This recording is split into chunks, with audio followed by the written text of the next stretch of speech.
Thank you for tuning in to Stampscaping 101. This is a full page scene just stamped out and completed. Well, I didn't just stamp it out, but I just put on the finishing touches. You can see here's a really big pen. Here's your standard pen right here. This is the size that I'm normally working in. Quarter page, you know. But decided to do a full page one. It's been a while. And had a great time. I used some different images here. This one's from Stampers Anonymous. This is from 100 Proof Press. But I was working on a masking challenge. Okay, so this area in here is masked off. I masked off some of this water down here to add, you know, that horizon line water in there. Masked off this in terms of creating the clouds behind it, and then created the inner mask and put that down here when I did the coloring. So a lot of masking, a lot of paper towel masking in here to give me these edges, and paper towel masking in the clouds to give me that changes of color scheme and tonal range within there. And figured if I'm going to do a masking challenge, I might as well go all the way and do a lot of masking on this one. And it's been a while since I worked on a full page scene, so like I said, been inspired by a lot of scenes that I've seen happening online, getting posted, so figured it was time to do another one of these myself. I used the moons from the Symmetry Sheet #1 in terms of the phases right here, and I thought that kind of added a nice dramatic element to these things.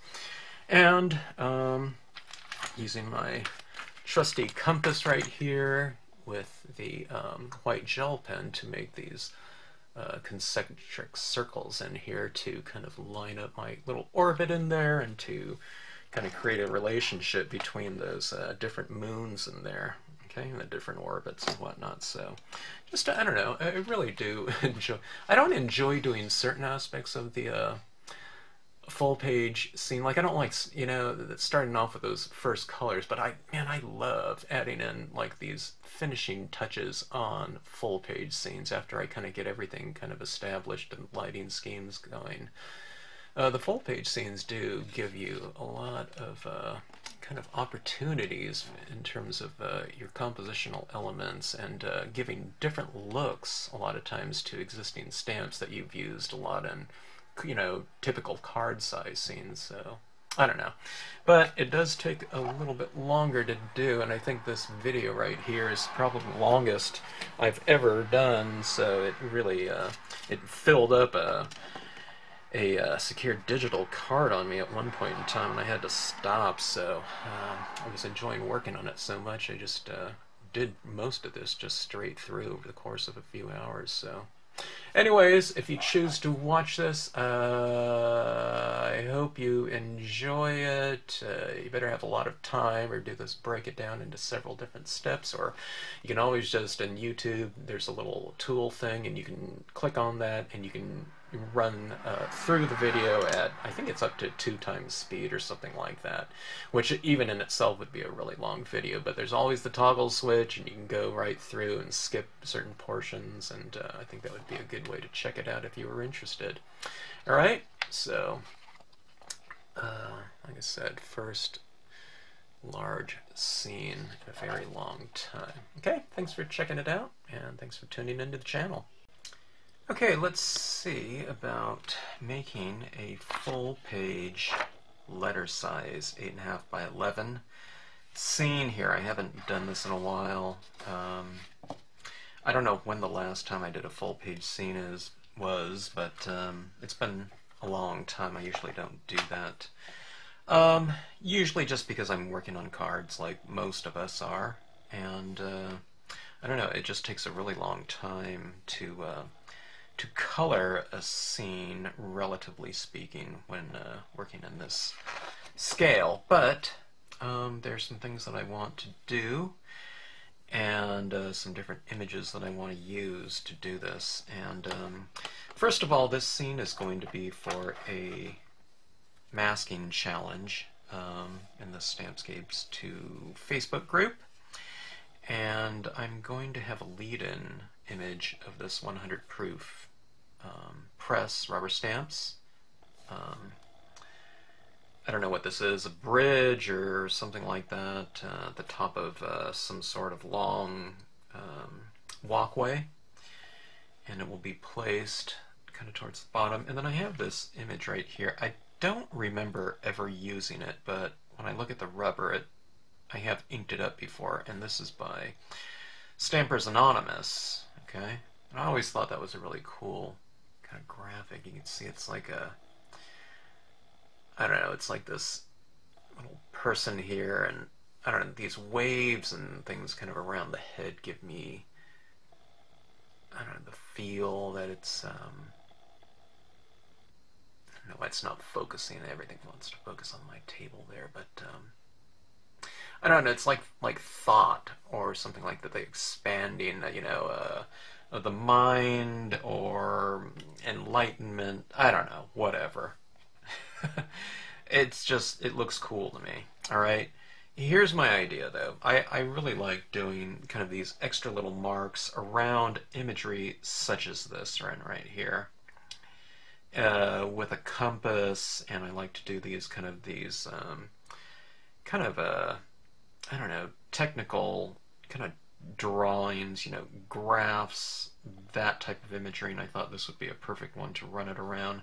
I'll be masking off this portion down here, but I was trying to decide if I'm going to do that square. I think I will, just for the fact that I will mask that off as well, and then I'll put some surrounding imagery in there. And I thought things like the planets and kind of the different phases of the moons right here. This is off Symmetry Sheet number 1. I have different sizes of these like that, and that'll give me kind of this opportunity for this kind of graphic type of formatting for this little figure here, and I thought that might look kind of cool. So I don't know. It gives me a lot of opportunity to do a lot of the little, I don't know, little gimmicky types of things that I've come to enjoy doing over the years, and I really don't have anything in mind other than that, but you can see where a full-page scene like this would come in handy, okay? Alright, now let's get started here. I do need to cut out some of these images out of this sheet right here, but I'll do that when I get to it, and I will pause the video at that point in time, okay? I just got some black paper here. By the way, this is glossy cardstock, as you can see. Alright, and hopefully I will get some really nice saturations with that ink. Alright, 100 proof press.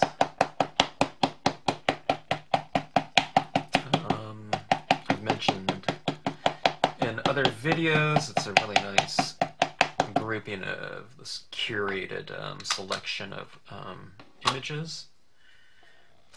I don't know how many are originals and how many are kind of your old engraving types, which those ones are my favorites. I like the, you know, kind of tight detail, very detailed kind of illustration pieces from you know, the old kind of master engravers. You know, they were just craftsmen, you know, because they didn't have photography in books or anything like that with halftones and, you know, digital, not even digital, but offset printing. But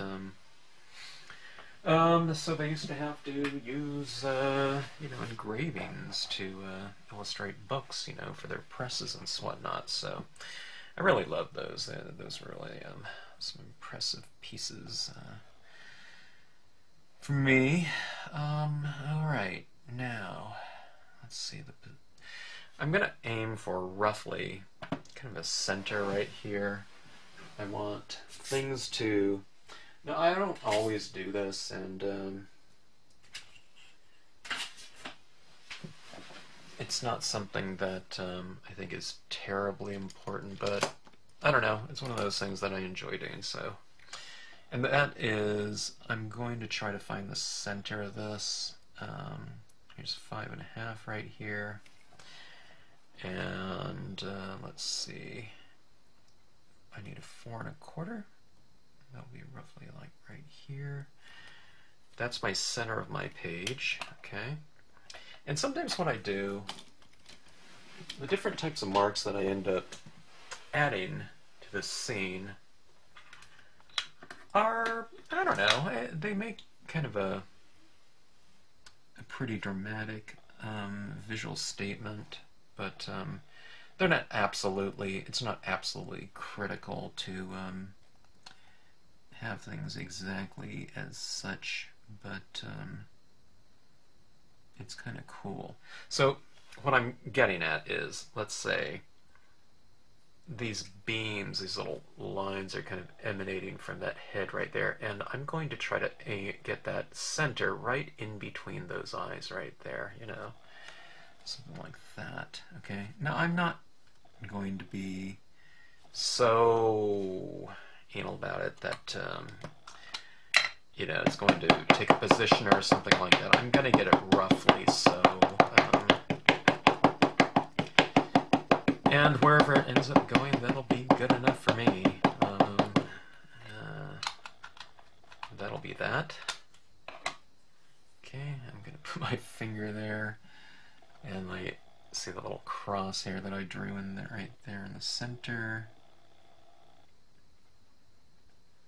Okay, and I don't know, this square that's kind of around this little figure art, it's not perfect, but so be it. Nothing, I don't know, in rubber stamping really has to be perfect for me in terms of alignment or something like that, or I haven't really come across something that has to be perfectly aligned. That one worked out pretty good. You can see a little crosshairs right there in between the eyes, so I got it pretty good. So all I did was I just kind of held it right where I wanted it to go, and I went back and forth like this, and when I felt it was fairly aligned, I just stamped it. If it's a little bit to the right, left, up, or down, you know, who cares? Alright, so I'm going to have to mask that off. I'll do that with a like a post-it or something like that. Alright, now I'm going to put these planets roughly around in this area. I'll kind of measure off a little bit and see what kind of spacing I'll do. And there'll be this kind of circle around here. When I'm starting to mask things off, sometimes I make it a little bit more, I reinforce this idea of layers, okay? That's why we do masking. We're creating kind of layers and kind of drawing in kind of these lines, these graphic kind of statements after we get everything kind of put in place, and these lines are kind of behind certain things, and maybe they're in front of other things. It kind of reinforces this idea of layering. And that's something that I really enjoy doing.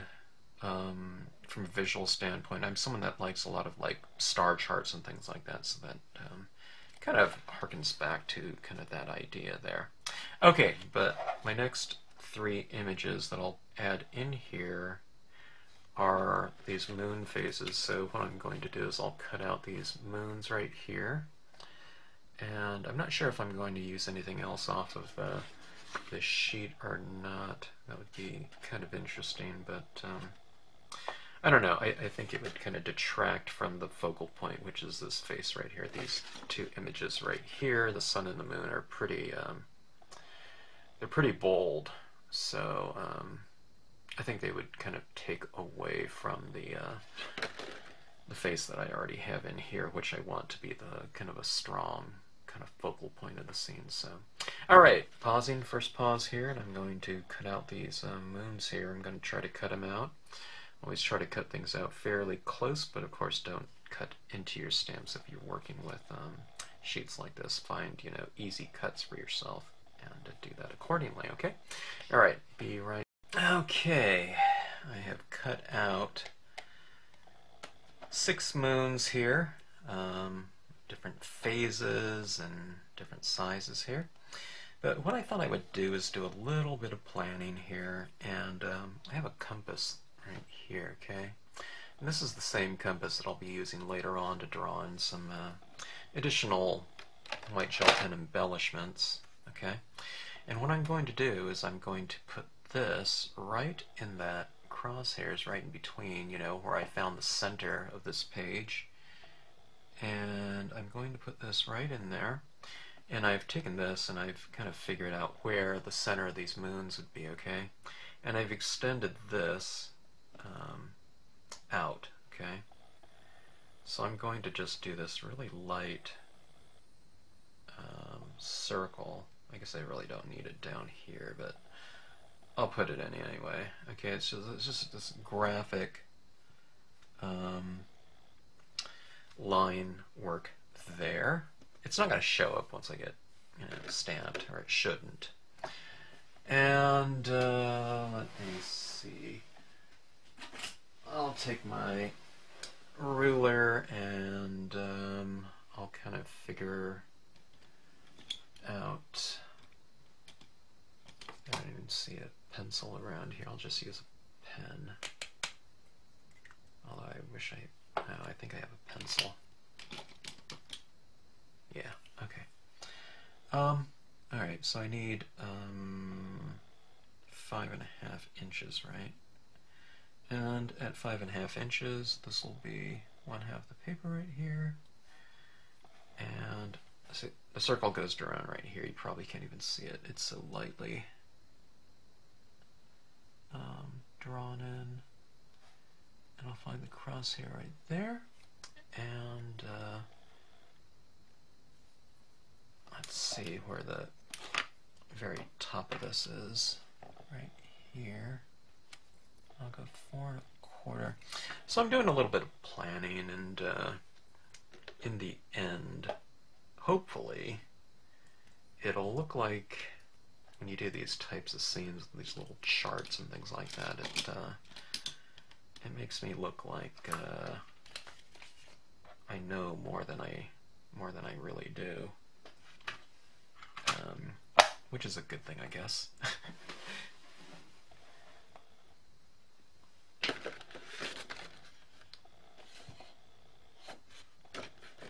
That being said, I really don't, you know what I mean?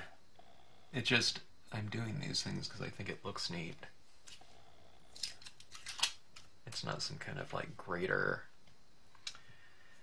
plan or anything like that. I don't know. It looks like things measure up, or you're making some sort of statement, you know, mathematically. Perhaps, I don't know. Alright, now we need the center of this again. Probably get my head right front there. Alright, I'm going to put the full moon at the top. I think that would be kind of appropriate for the center. Okay, right there. Or would have been. I don't know, maybe it wouldn't have been. Maybe it, because now I'm stuck here. I've got this gibbous moon here, and the crescent moon here. In reality, it probably would have gone crescent, gibbous, and full over here. So, I don't know, the full looks kind of good up there, though. I'll just use that as my excuse. It looks good up there, see? A lot of what you do in art, I see, you can just kind of, this is what occurred to me sometime when I was in art school. You just kind of, you do what you do, and you come up with the reason you did it later.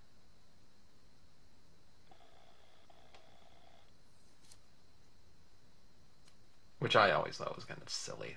That's why I kind of went into illustration. I got out of the kind of more of the fine art, you know, drawing and painting area. So I didn't want to have to explain, you know, come up with the, I don't know, stuff.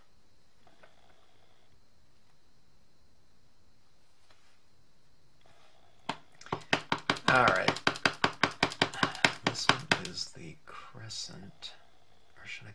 gibbous over here and crescent over here.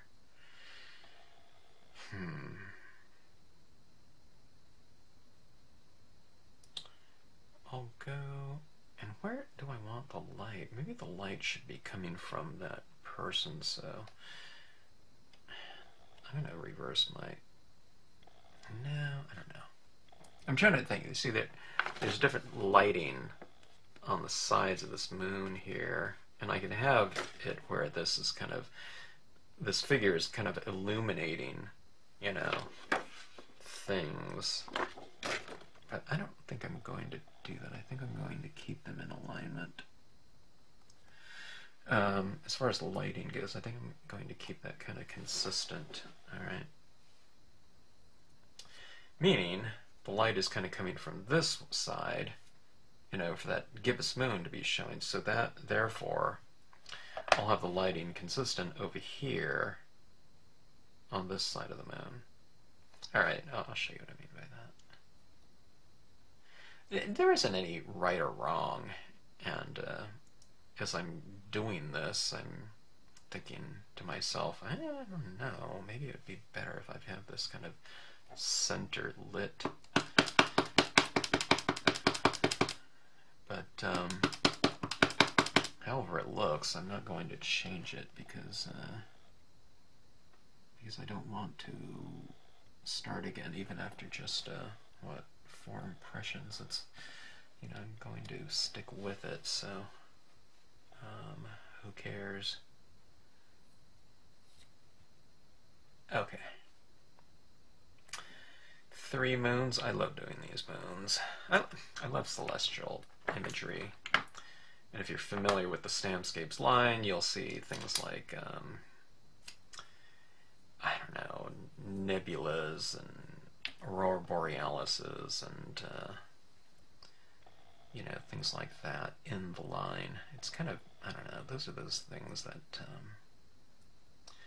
I really have fun kind of playing around with, and it's kind of an indulgence when it comes to designs within the line for me, you know. I don't know. Sky figures tend to represent kind of celestial or whatever bodies, and lighting, and of course I like lighting, and I'm a big fan of kind of the night skies, you know, so I find that really fun to do. Alright, let's see. Here, this is 4 1/4 again. Alright, I think I'm going to do an inner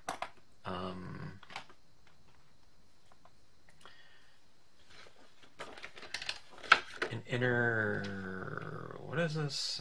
Kind of a orbit. That's what I'm looking for. And let's see. I'll find the space between this. Okay, it's 3.5 inches. Wow, that sure worked out.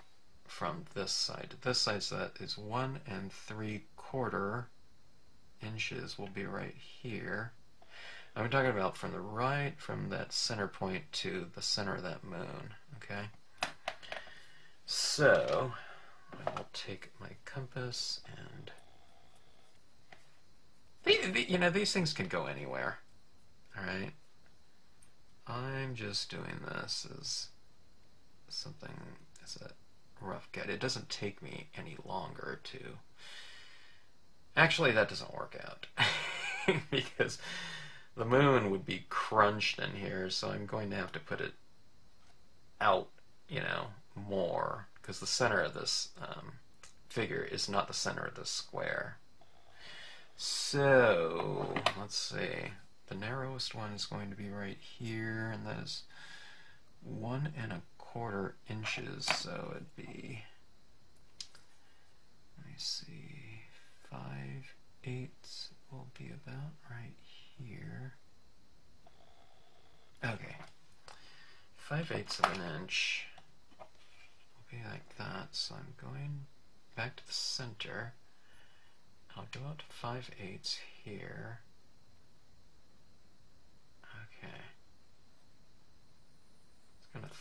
off the relation of that square a little bit, but so be it. Oh well.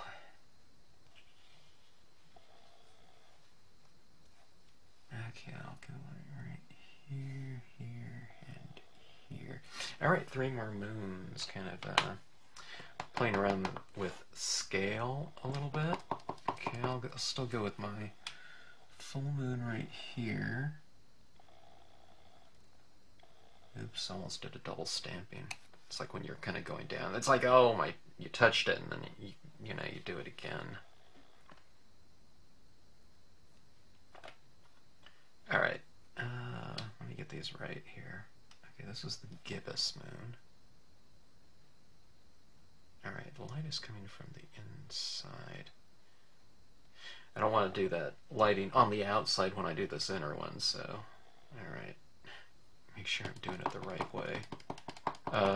What is it? Check twice and stamp once. Right? What do they say? Measure twice and, I don't know, something once. I forgot what it was. Like when you're building something.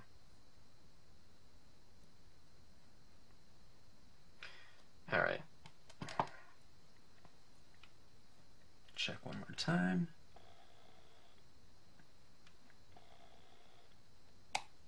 Alright, these moons are, you can kind of see the structure coming about a little bit in terms of what this composition will be about.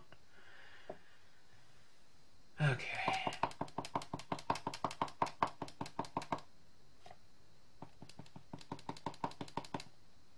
Okay, and check twice. All right.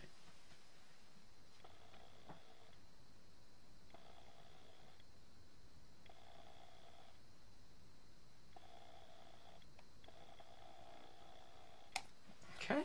All right. So this is what we have going right there. It's kind of fun. I mean, it's missing a lot because I haven't stamped everything around it and did those lines and whatnot. And I'm really looking forward to doing that, because that is going to be a lot of fun. And I'm going to be doing some fun with masking.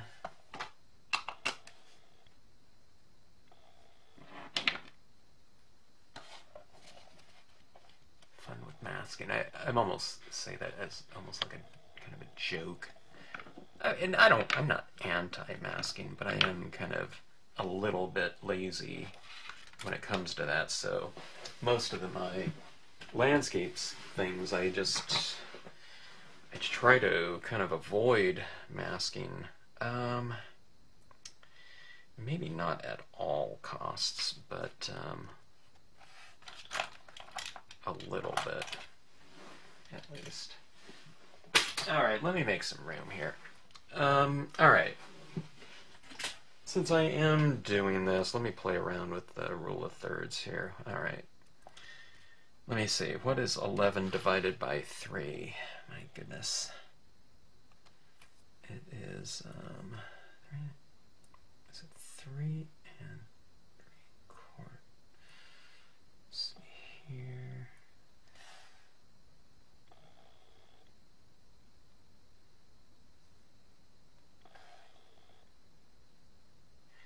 Okay, so it's roughly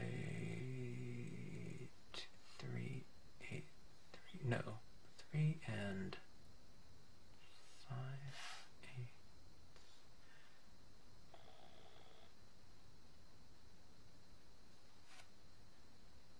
3 and 5.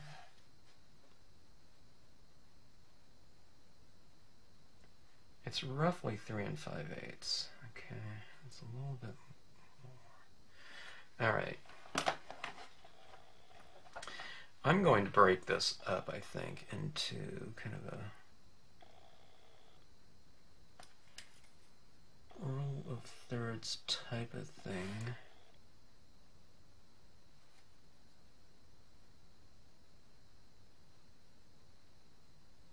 we were just talking about, or I don't know, talking about it, but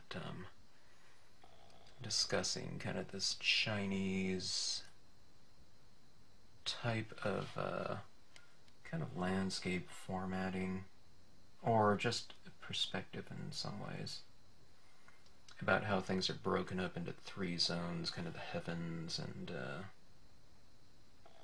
in the middle is kind of emptiness, you know, like clouds or something like that, or whatnot, and then the bottom third is water.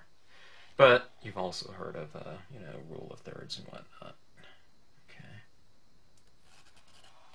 So I'm thinking about down here would be kind of water or something like that. We can do some sort of horizon. And I don't know, I'll put some water texture in there, something like that. So I will mask this off, and this will be kind of the heavens up here. Although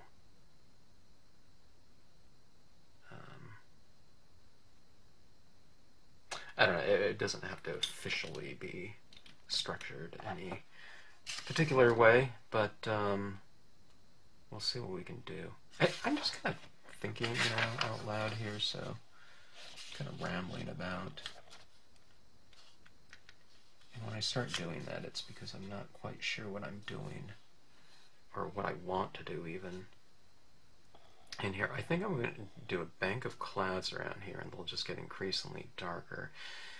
But it seems like it could really use something else out there. I'm not quite sure. You know what? I think I just changed my mind. I was thinking about doing this kind of circular kind of arrangement of the cloud cumulus, which I just had and put it somewhere. But I'm thinking about just building it up this way, though, and having clouds down here, and then having kind of open sky up there. So 3 really distinct zones, maybe. And I haven't done that way before. But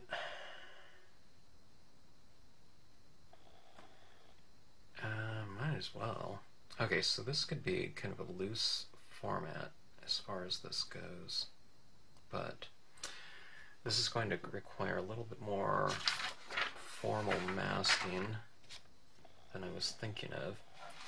Okay, so I'm going to cut out a mask for this image down here and this square, and we'll just get right into it. I think the coloring portion, the way I'm going to structure this, is going to be it won't take as much time to once I get everything established. So a couple masks to do, and I think we'll kind of have a lot of things set, maybe.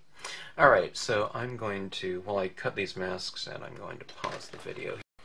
Okay, just took me a minute there. I have my mask right here, and it is going to be kind of an under-masking, because whenever I stamp something over something, I need a little bit of a leadway. But now I'm thinking maybe I shouldn't have done that, because I was thinking about just kind of adding in some of this ripples down here. Anyway, alright, but here it, can't even tell which way this goes. Alright, this goes right here, and it has been under-masked by quite a bit. If I have some clouds going in there, it'll be fine.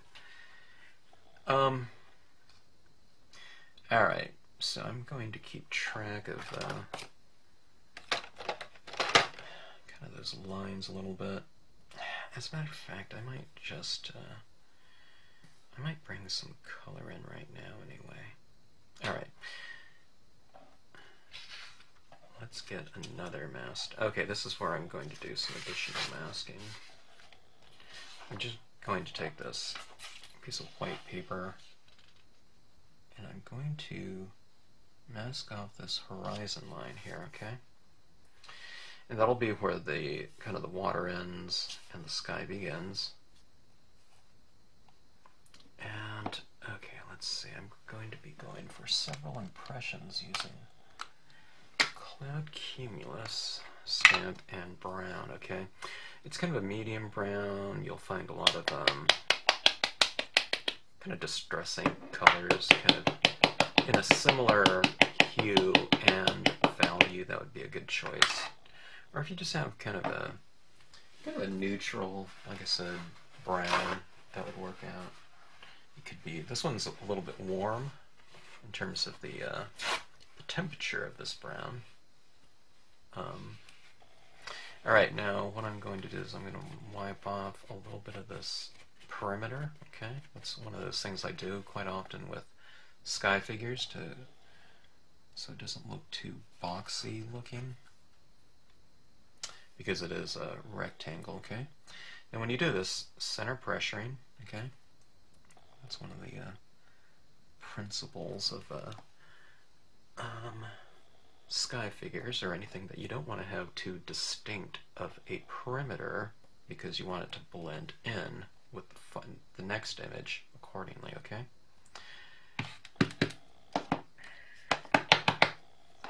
The next image is going to be itself, so you want it to blend in with itself, okay, in this case.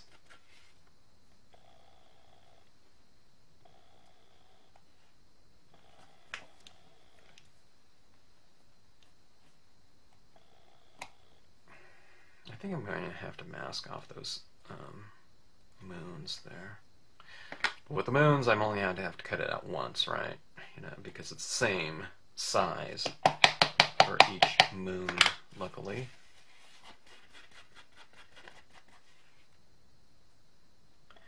Okay, now as I do each one of these impressions, I am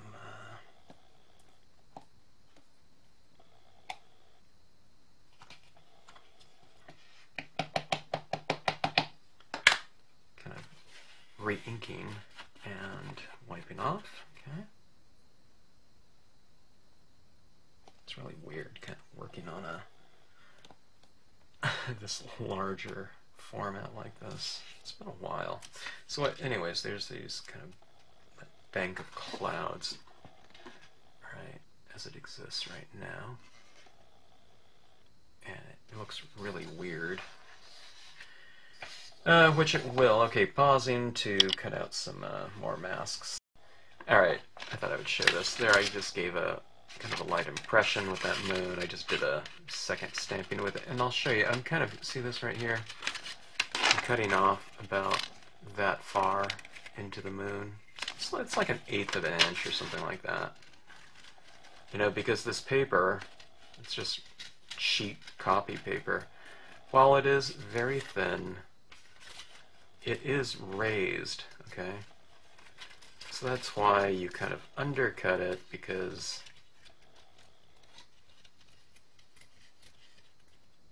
there is an area around this paper where it's not going to stamp. You know, if you stamp something right over that, and it's within that kind of 1/8 inch area, so you kind of have to give it a little bit of space in order to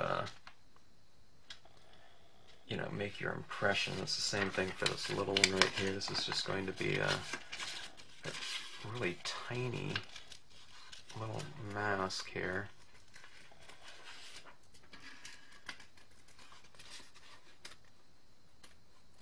Okay, now you know, you guys as stampers probably you know what I'm talking about if you're a stamper.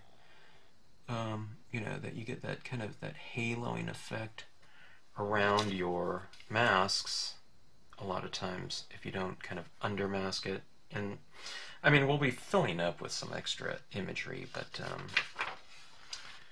I just assume not have to do that, you know. So okay, so that being said, if I do get some of this print inside of the moon, so be it, you know. That'll be fine. I'm going to try to tie a lot of these images together anyway. Okay, I'm wiping off around the perimeter. And that little piece of mask is probably going to stick to this. Yeah, it sure did. And see, the cloud goes right up to the moon.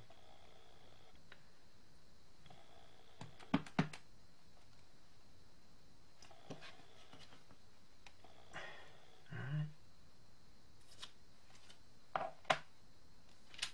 See, that's how you get a really good Got masked by undermasking. There's no haloing around it. If you get a halo, you know, it's not the end of the world because you're going to end up adding in some color anyway, so this is as close as you need to get it, you know, it doesn't have to be perfect, okay?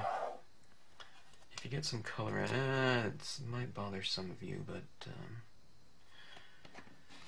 in the end, you know, I don't know if you're going to be able to tell the difference anyway, so I just don't think it's something that we should really worry about. You know, it's not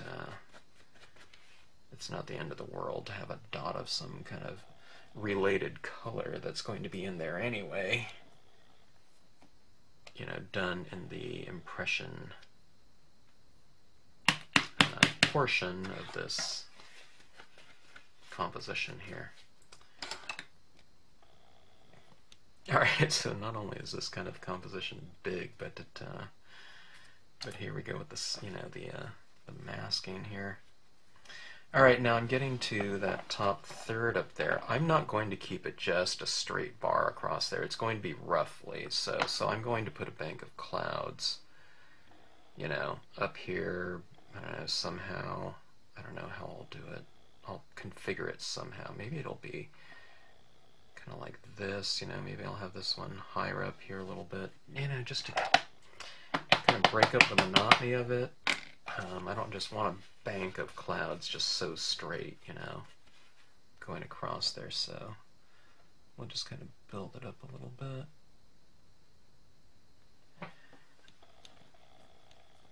You know, and change that angle a touch, okay?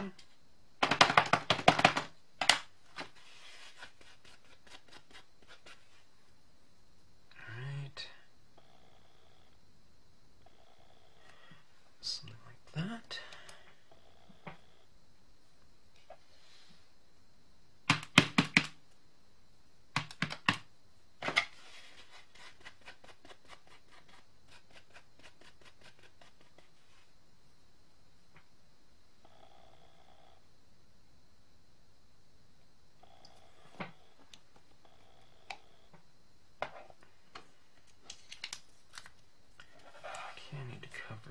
This.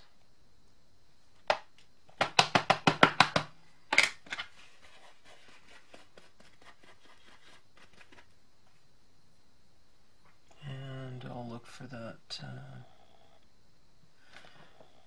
little hash mark there, and I'll line up this cloud a little bit with it, like so, okay?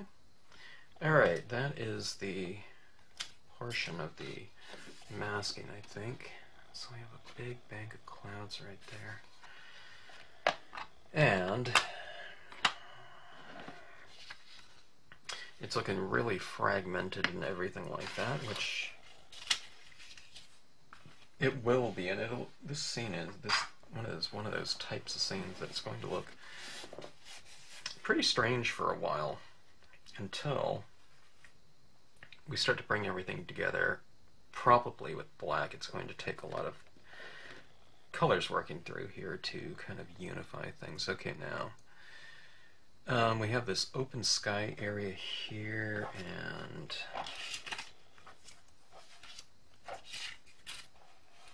I think I'm going to stamp some kind of sky figure in there. Maybe I'll do the Milky Way.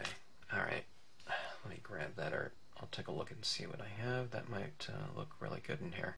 Alright, Starbirth. I love Starbirth. I like the Milky Way too, but this is Star Cluster, and there's some Alto Cumulus cloud here as well. I might layer these in there. I'm not really quite sure, but we'll see how this comes out. Alright, Starbirth. I think I'm going to stamp this in a dark brown, but I want some variation in there, okay? So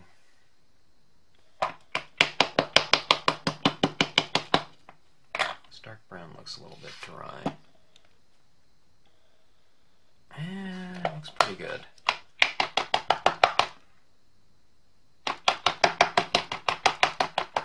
have some degrading 20-year-old pads that I've been kind of working with.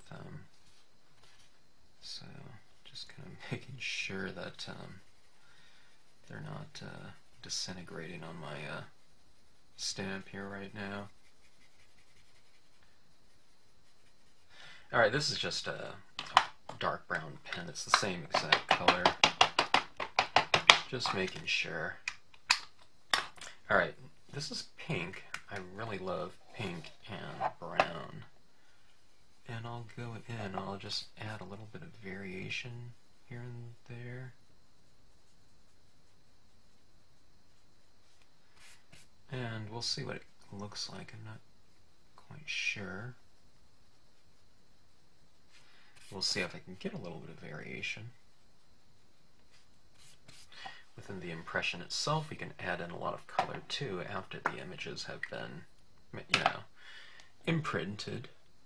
But we'll start off with a little bit of variation to begin with. Okay, same concept. Gonna wipe off your perimeter here, because I still don't know what I'm going to use up here in addition to this stamp. I'm guessing I'll probably go with you know, another impression of it maybe. Okay, let's go right about like so. Okay, let me see. Maybe I'll mask off some of these clouds as well. Okay. Now for these clouds, they're soft and billowy, so I'm just going to roughly mask them out, okay? You know, as opposed to a hard edge, like cutout mask. Alright. Biggest scene that I've done in a while, and a lot of masking. It's the most masking I've done in, I don't know, easily years. Okay, yeah, it looks pretty good. In fact, I really like that. It's a tinge of pink and, you know, in there. The moons are, you know, not standing out anymore. But that is quite alright, because we will be adding in tone to the scene in the form of some sponging of color. Okay, so you don't need to worry about that too much, or at all. You know, as far as those moons not standing out, because I can darken the area around them, or in back of them. Okay, so that's some pink and dark brown on there again, and let's wipe off this perimeter a little bit, or quite a lot. I'm probably wiping off a good ½ inch around the perimeter and getting a really good wipe on the perimeter itself. Okay, so that's really dry, and where it's really dry there, it should easily blend in with the previous impression. Okay.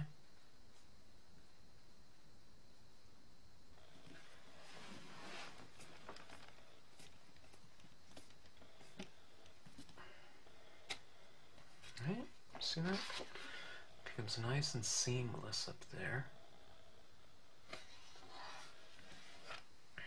I've done this combination of colors before on the Starbirth. I really like it. Okay. Alright, let me do one more of those.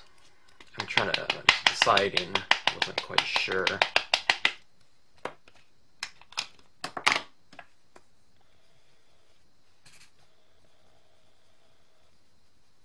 A lot of the decisions I make really aren't based on kind of any kind of, it's not really like a decision based on what something's going to look like, you know? I mean, it can. I mean, I have like this rough idea, but it's kind of more a matter of, okay, should I do that? Okay, I think it'll come out like this, but let's just see, you know, type of thing. First of all, because I don't, like in this impression right here, I don't know how dry that brown is. I mean, you can do a test print, you know, but a lot of times I don't. And, you know, you just kind of work with whatever results you do end up getting, so I'm not worried about it, you know, that way. Where anything has to be really definitive or closely matching up with kind of this idea in my head. But like I said, it's not like a real clear-cut, you know, kind of visual that I have in mind. It's just kind of more of a concept. So, you know, we're doing visual pieces here, and you know what that comes out looking like. I mean, we just don't know. So, you know, when there's a lot of variables involved. All right. So we have that. Man, this is going to be really something. I never take this amount of time, but I don't know.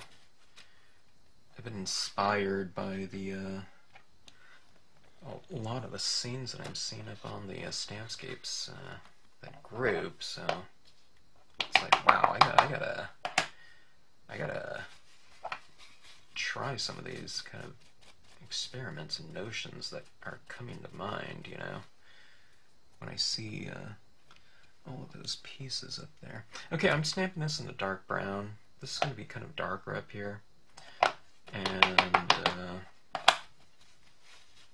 it'll cap off the top, so I am then stamping the cloud in a darker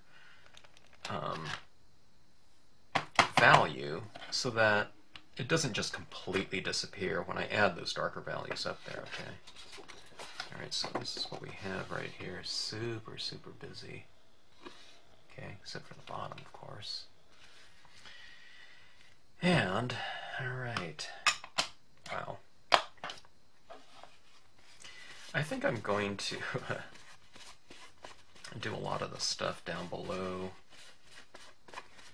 as far as like maybe some imagery. Maybe later? I'm thinking about, I want to kind of create this kind of horizon line down there with some color. Okay, it's going to be the ocean down here, right? And I don't know, we'll figure that out when we get to it. Actually, maybe I'll use some of this. There's this one stamp called Shimmering. Let me see if I have that around.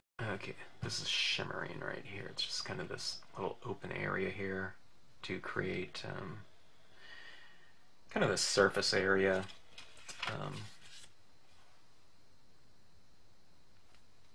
For water. I guess you could do it on land too, but it has those kind of horizontal kind of striations, so it might be a little bit more representative of a liquid surface, but you can play around with it more. And it probably can have more kind of layered usage in terms of, you know, kind of the surface that people are going to be creating with it. Alright, that is there. Alright, that is okay to me, so I'm going to add a little bit more of that. Okay. I mean, I'm not going to have the whole thing shimmering here, but in fact, the rest of it will be kind of obscured, you know, kind of in streaks of tone and value. but this will just provide a kind of an under layer of texture. Almost looks like wood, like that. Okay. Actually, let me do this. Okay, that was that stamp. Shimmering. Let me use the water pattern small. Okay. We have this lighter in here. Well, it's a medium tone brown, but that'll be lighter in there. Okay. And I'll have it kind of darker on the perimeters out here, so it'll have this kind of illumination down here. And I'm just going to get this started here with some additional darker texturing, okay? Like I said, it's going to look really kind of weird.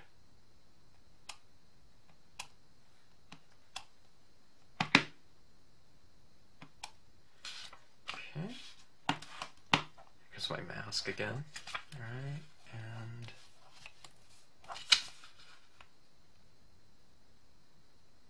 cover that there.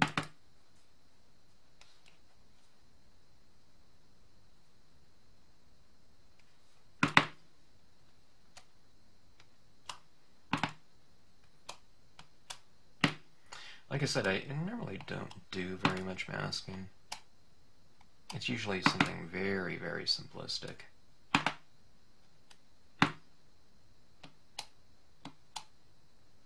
I'm not quite sure why I did a super large scene, though.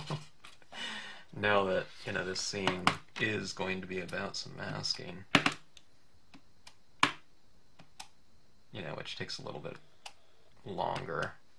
It's like, I don't know.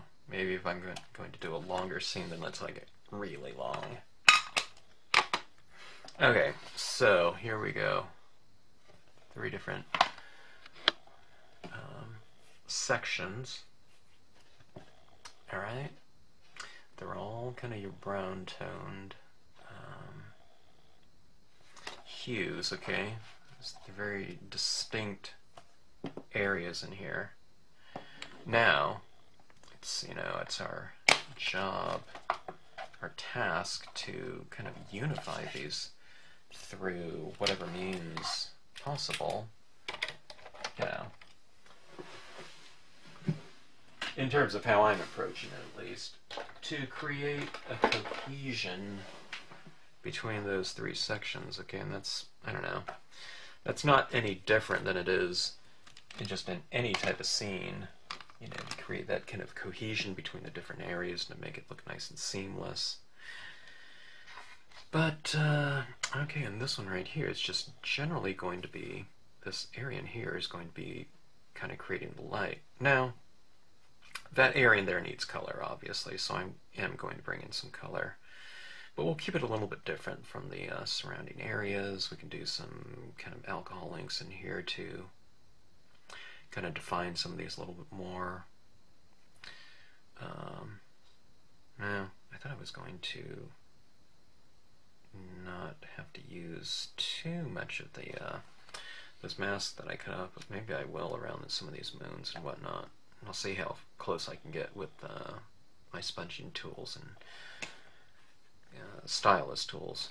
But anyway, alright, this is going to require quite a bit of ink, so I'm going to look for some of my reinkers, okay?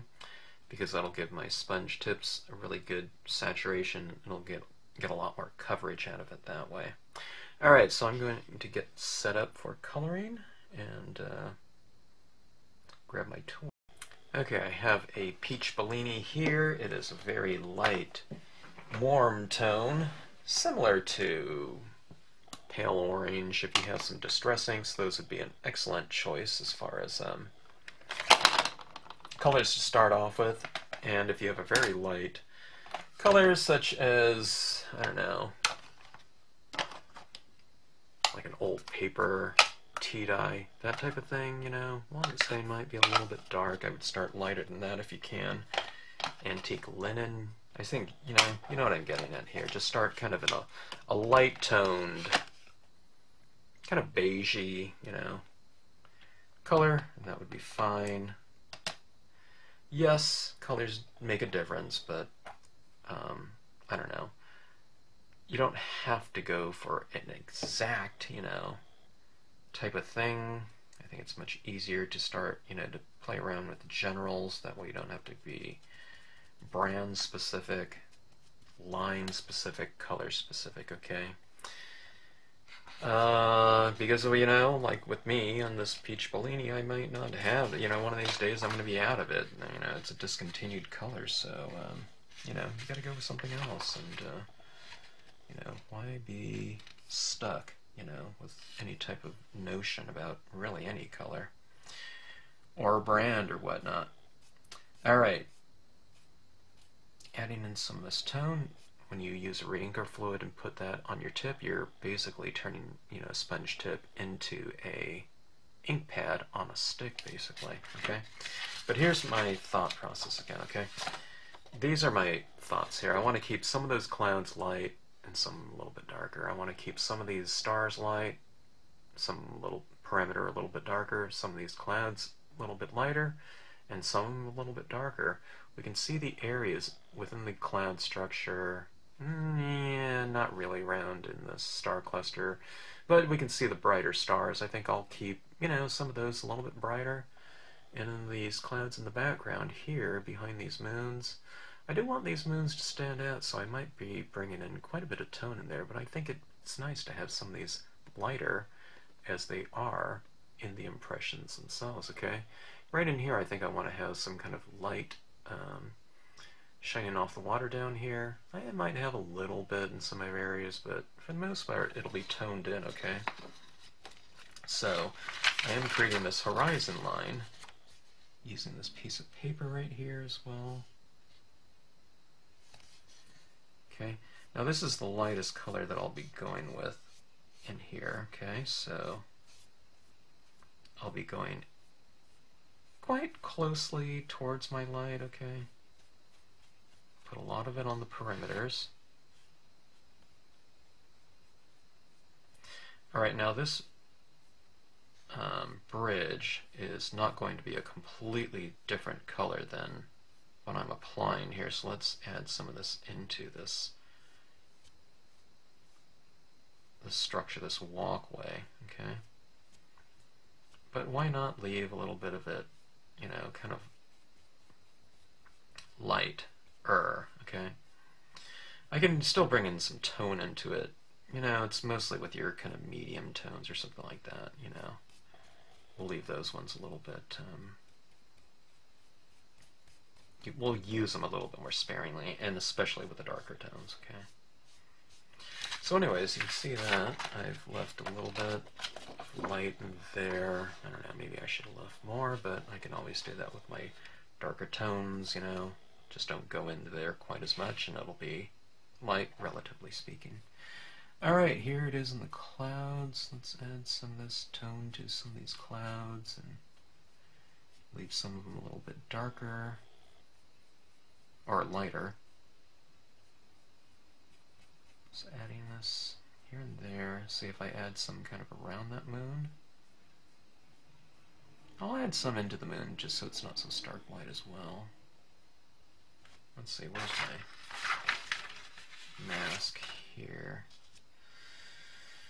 There, actually, how much color do I want to bring in? Let's bring in some of this color into here, okay? My lightest color. I'll just kind of use my medium and darker colors accordingly.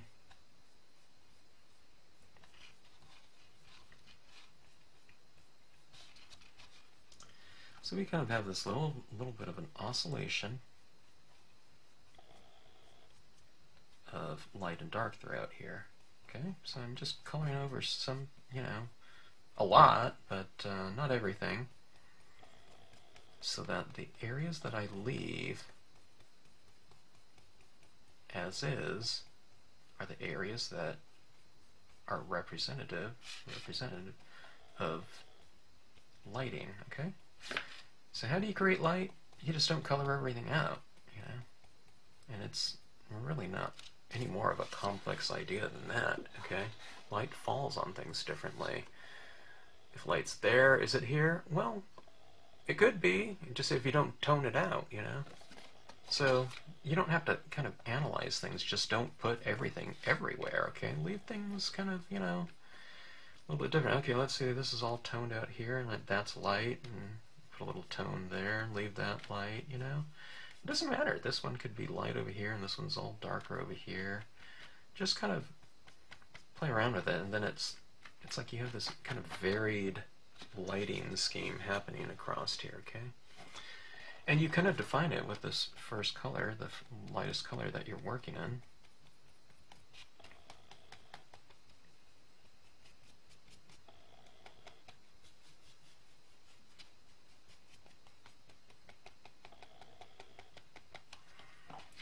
Okay, all right.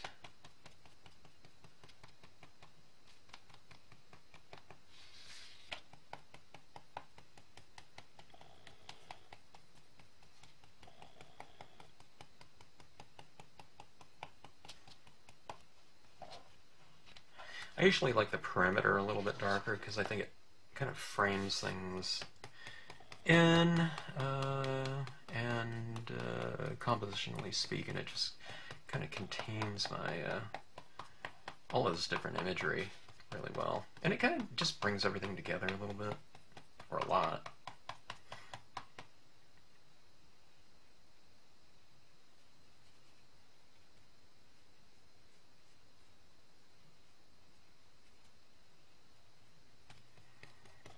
Okay.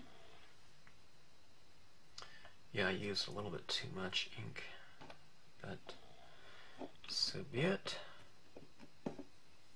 It really spread out very, very well. Let me try to add on a little bit more. I kind of like to streak my water a little bit, you know, and have that variation happening in there. Oops, I just went over my moon a little bit more than I should have. That should have been lighter. Oh well. That's what I say to that. Moving on.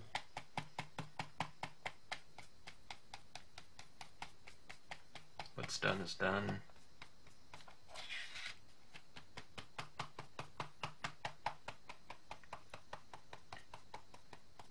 I'm not used to looking over such a large kind of composition. I like to have a good idea on what's going on in the overall, so you know, it's much easier to see that on a much smaller scene, but when it's bigger, you know, don't forget to kind of hold it out at arm's distance, maybe, and take a look and see how it's coming around. Alright, now that's not cranberry, that was peach Bellini, which is kind of a lighter version of this pale orange here.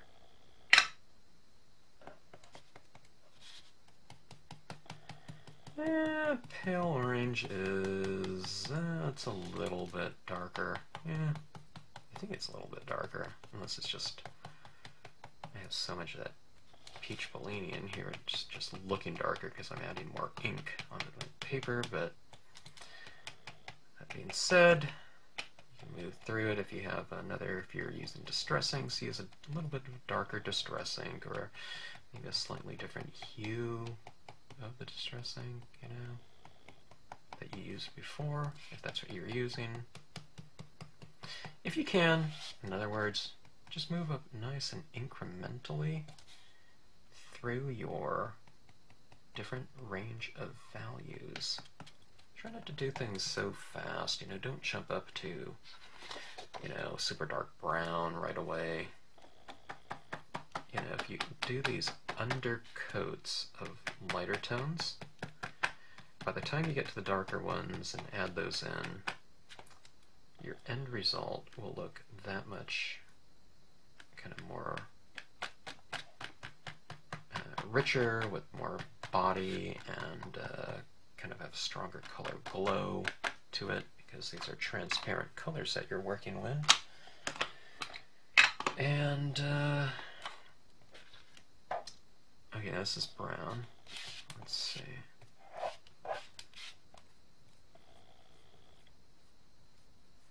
But anyways, what I was getting at is those transparent colors that you're working in, you'll always benefit from having those undercolors in there because they will show through the top layers. Now I do have some of those other colors in here, so I'm not probably getting a pure version of this brown, but it's some fusion between the previous colors that are still in this tip and the current color that I'm working in, which is not a bad thing because you're creating you know, some variation or fusion between the two colors, you know, the lighter one and the darker one, so you're getting those intermediate ones just from the very, you know, fact that you're not cleaning it out at the tip.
Again, it's important to kind of, you know,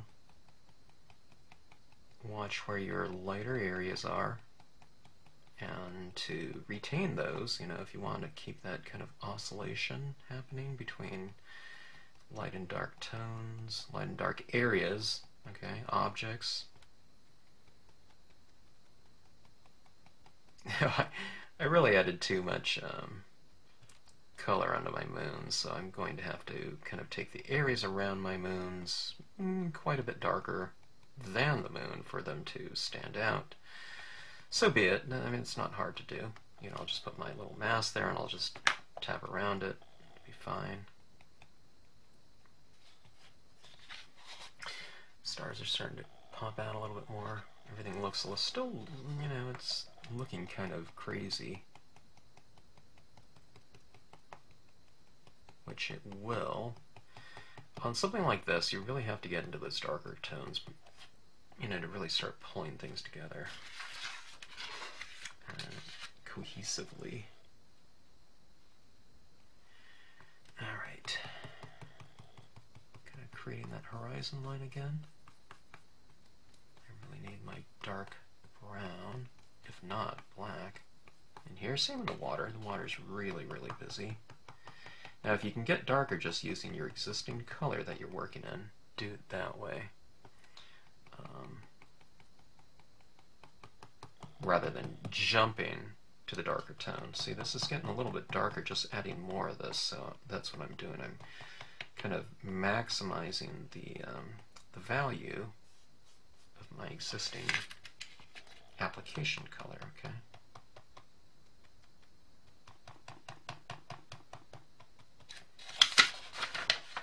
Alright. Yeah, let's go on to the darker brown, or in this case the name of it is dark brown. Ooh, that is really dark. It sure looked like it was dry when I was inking that stamp. Sometimes it's deceptive, you know, how much ink is really on your stamp.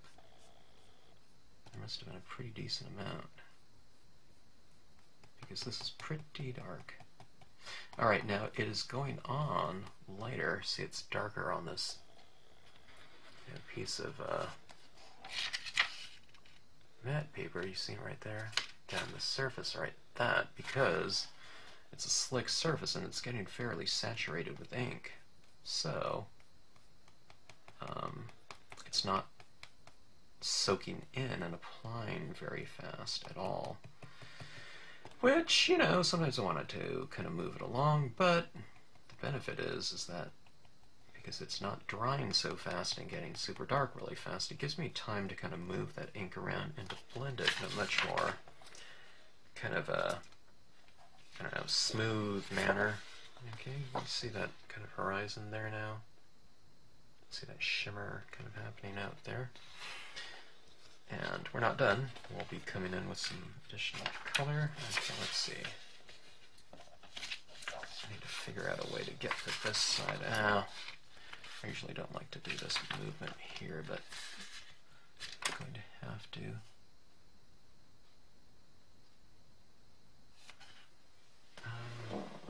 Because I'm not left-handed. So I like doing this kind of stroke right here. Okay, but here I'm going to have to do it like this, okay? I think.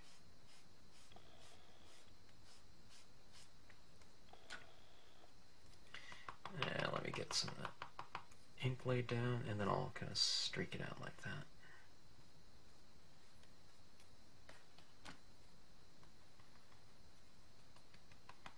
It's so saturated that when I tap that down, it's really wet, and I'm able to kind of, you know, pull what's essentially like a puddle of ink from the side in like that. Okay, so that's the benefits of laying down a really good foundation. You know, you can really move your darker tones around easy, you know, with a nice, graceful stroke. Okay, and thus transition. Okay.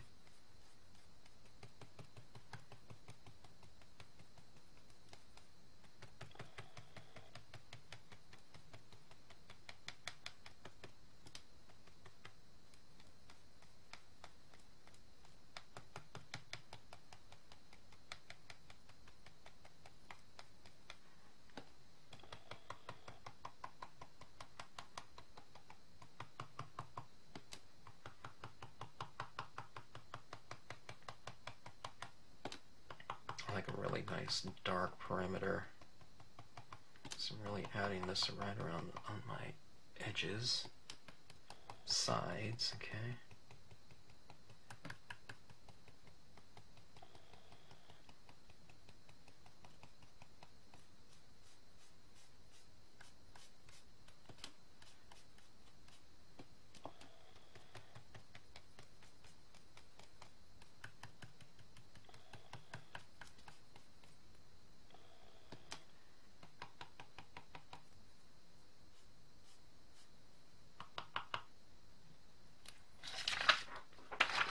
Alright, so there we have it. Kind of. I mean, I need to get closer to my my structure here, this bridge. Let me go back to this mask here. Okay.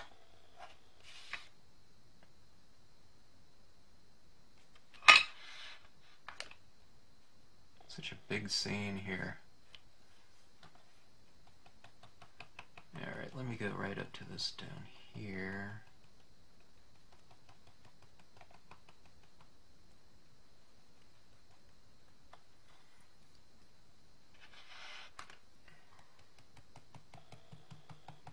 I need to declutter my workspace before I work on scenes this big, I think. I can't even move my paper around. I have everything, all this stuff on the perimeter of this, or not on the perimeter, all around this scene in the area that I'm working on it. Clutter.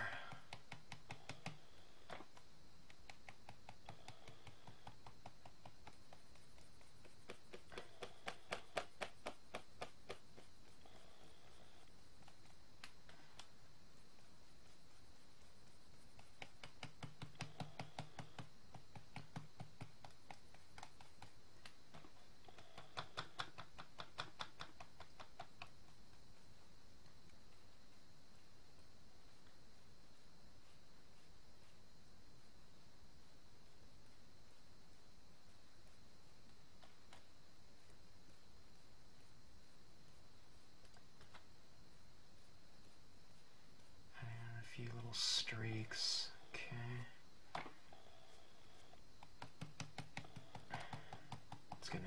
darker, the more layering that I put. I think it's because a lot of the ink is coming off of this. Alright, now this is really going to have to be addressed down here. It's like completely unrelated, so I'll add in some tones in that later, okay? Alright, now let's get into these clouds here. This dark brown is the thing that's really going to start kind of unifying, because it's the color that I stamped out, this image in primarily. This dark brown up there, so that will be the unifying value and hue in terms of all this different types of imagery, okay? You have to kind of go back to that same color that you used to make the impression. So if you have to stamp everything in black, then chances are that black is going to be the thing that brings things together. Alright, so this is masking. Let's mask off some clouds and do some paper towel ripped paper towel masking here.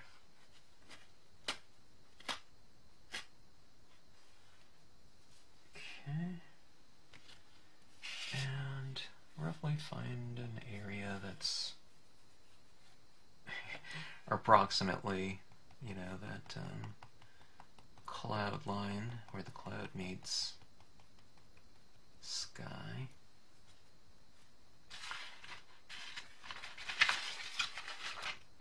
Okay. Let's got this paper.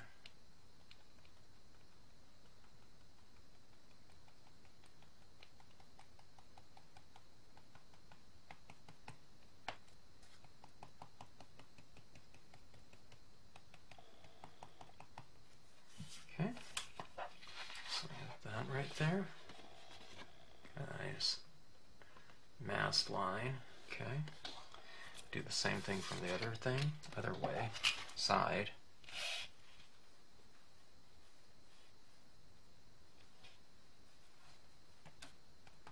I'm just using my same mask here, but I just flipped it upside down.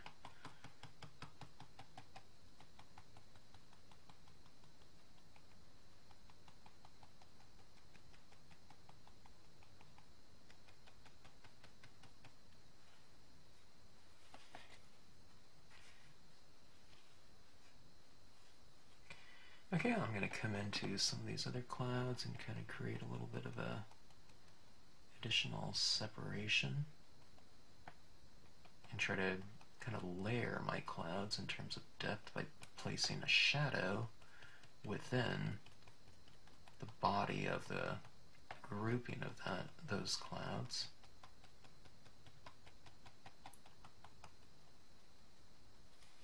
Okay, see that right there? So this one right here, and I'll do the same thing throughout this.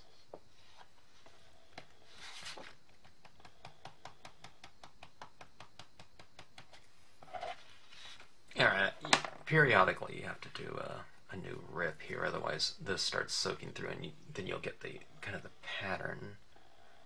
patterning of the paper towel, those little dots there. So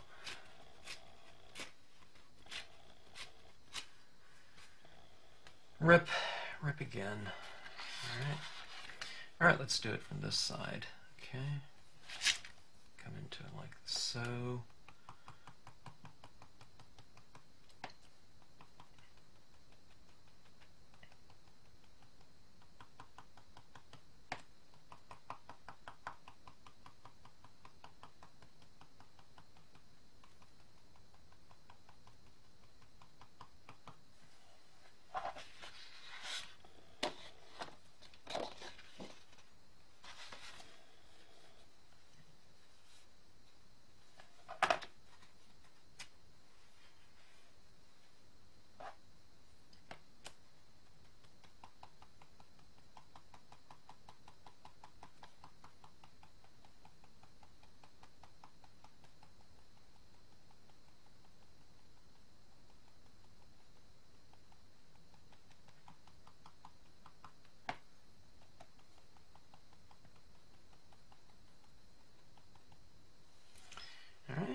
So that's how you can kind of get into these areas. You just kind of mask off that area. Alright, let's do a little bit of masking around this moon right here and try to get in some color around it. You know, make it pop a little bit. Pop meaning, you know, get it to just kind of stand out from the background a little bit more.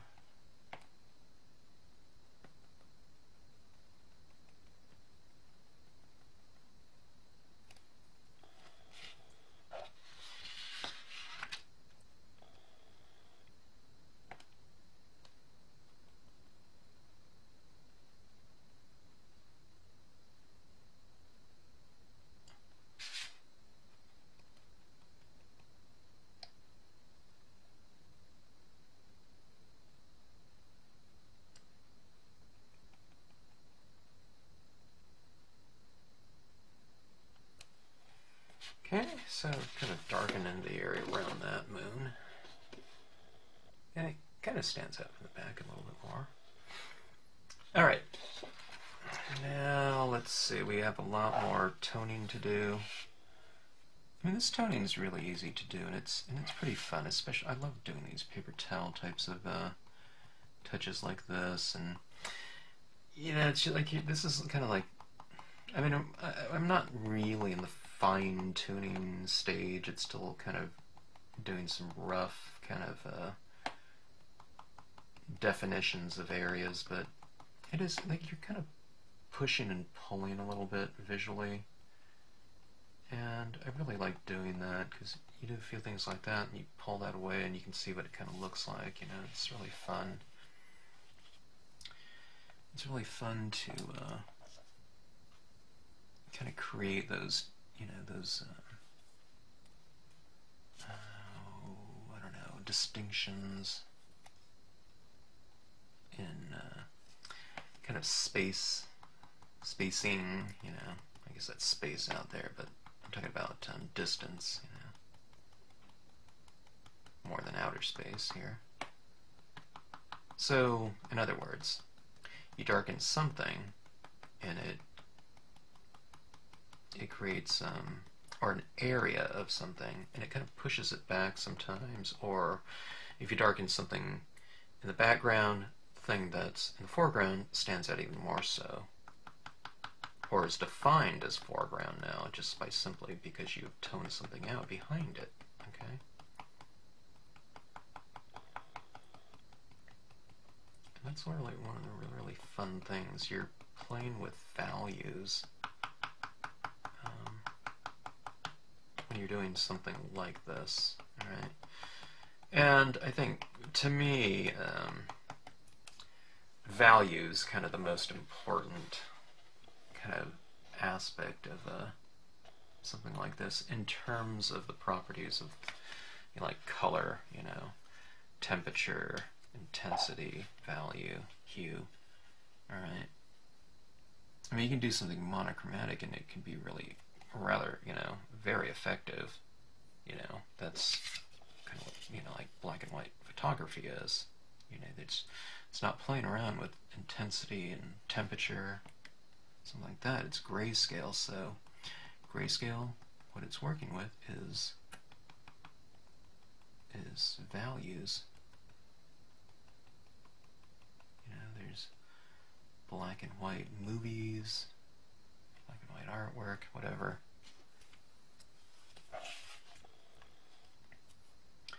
And those pieces, to me, don't really lack for anything.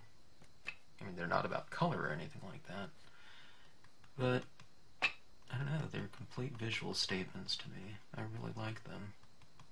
So, that being said, when you're working with color and you are armed with temperature and intensity and hue, I think kind of this notion of the values will make those kinds of aspects even stronger. Alright? So know your values, and you know, you're really going to be nicely set up in color work.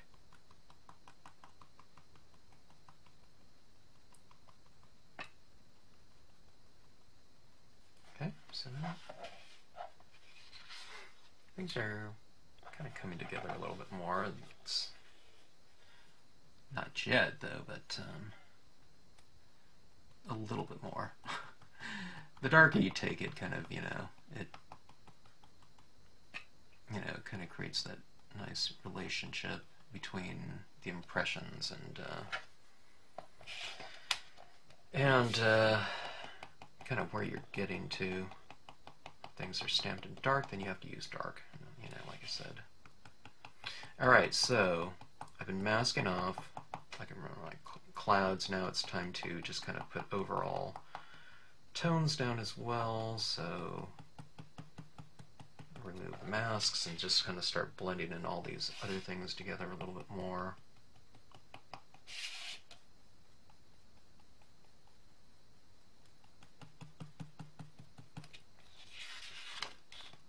Some clouds up here. Let's go and add some tone into them.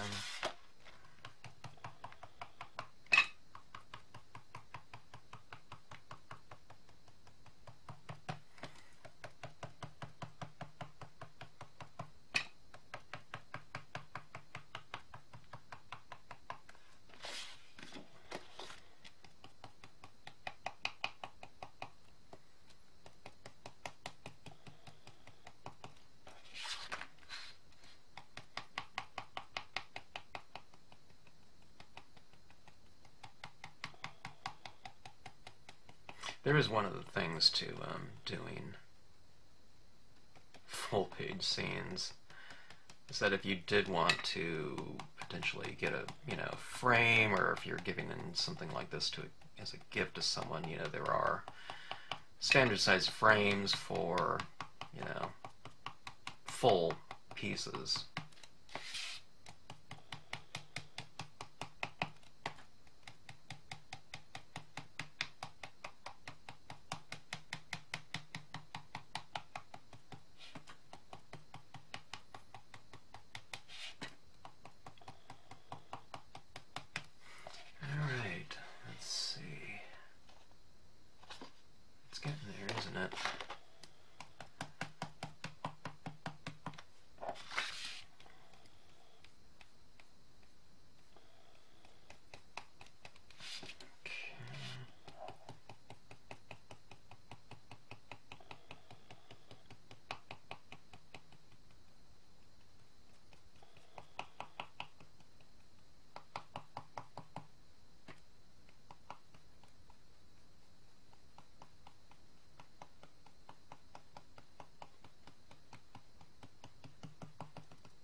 Go back to some of that brown.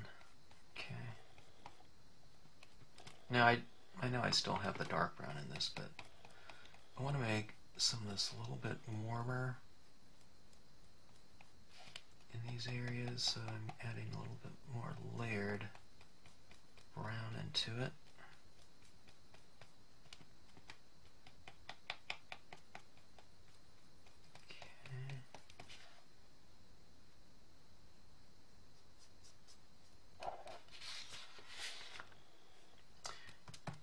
Some of this color into this walkway now, I think. It might be wise to add a little bit more peach Bellini to make it a little bit more kind of flexible. Yeah, it's really dry in here, so let me see if I have a little of that peach Bellini left in here. Not too much.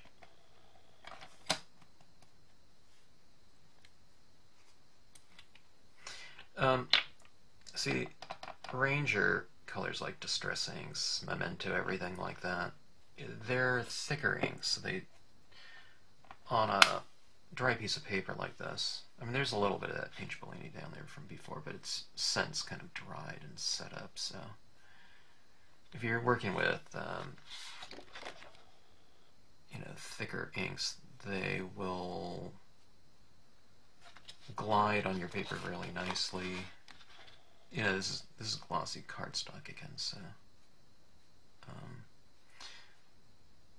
if you want to use one that's a color that's kind of grabbing, stick a color that's a little bit thicker down underneath it, and then apply the other colors over the top of it. Yeah, that's what I'm trying to say. Okay, so this is the Peach Bellini. I'm kind of adding this color kind of in the direction and motion of the image, you know, like that. Okay, now I'm going back to the brown, and I'll add a little of that in here. I want it varied too. I want, you know, to be a little bit of a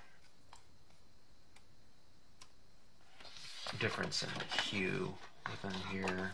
I can create some shadows down here. See the darker area of the image? I'm just going and reiterating that with some of this darker tone. Kind of the area at the end. Put some color on that.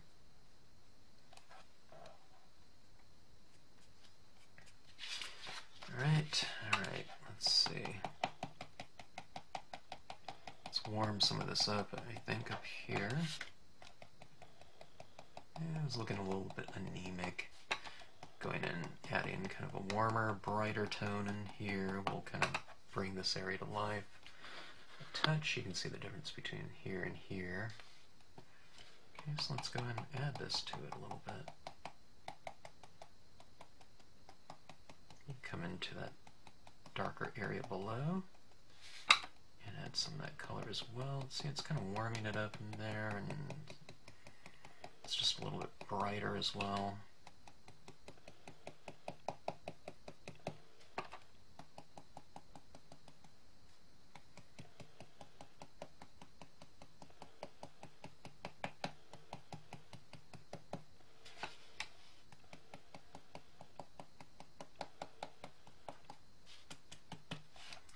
Especially down on the water surface, it can really benefit from some of this, I think. There wasn't enough being applied. I know I applied it before, but there was too much of the Peach Bellini in this tip here, so I don't think I ever really applied much of just that straight brown. I can just tell because it's, you know, the surface is kind of dulled out a little bit, so it looks more predominantly kind of the darker brown and Peach Bellini without too much of the influence of this brown, which, like I said, it's brighter, okay, than those other ones. It's warmer, everything.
Coming around a little bit.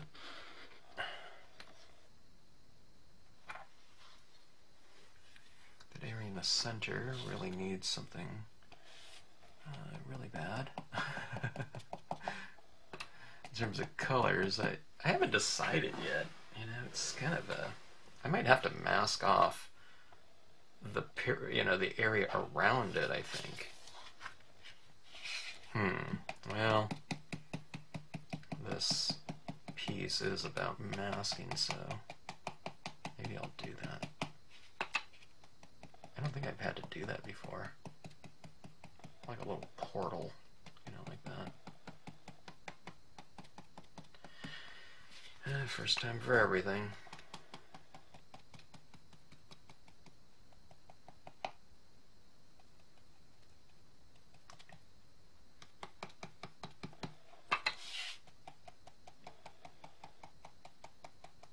It'd probably be easier just to do this scene, stamp it out on something else, and finish it off, and then, you know, just drop it right in there. You know, just glue it down in there, but, you know, I don't know. Maybe it wouldn't look as integrated, I don't know. It would certainly be easier. I'm not opposed to that, but... Oh, let's see what it looks like with the mask, though. Okay, so this is starting to come together, though, a little bit more. I'm adding a lot more of this brown, and it's really kind of bringing things, you know, kind of in a direction that I want it to, that I want the scene to go in. Okay, let's see here.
Alright, that is the brown. Let me go to dark brown. I'm kind of figuring what I'll do is I'll kind of make this a little bit darker down here, and the lighter area will be kind of a little bit farther along the walkway.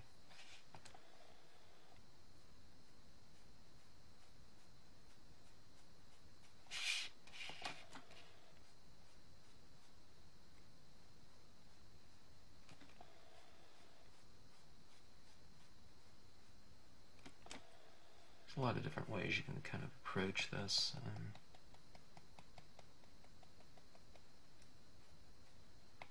This is one of them. I'm just kind of making it up as I go.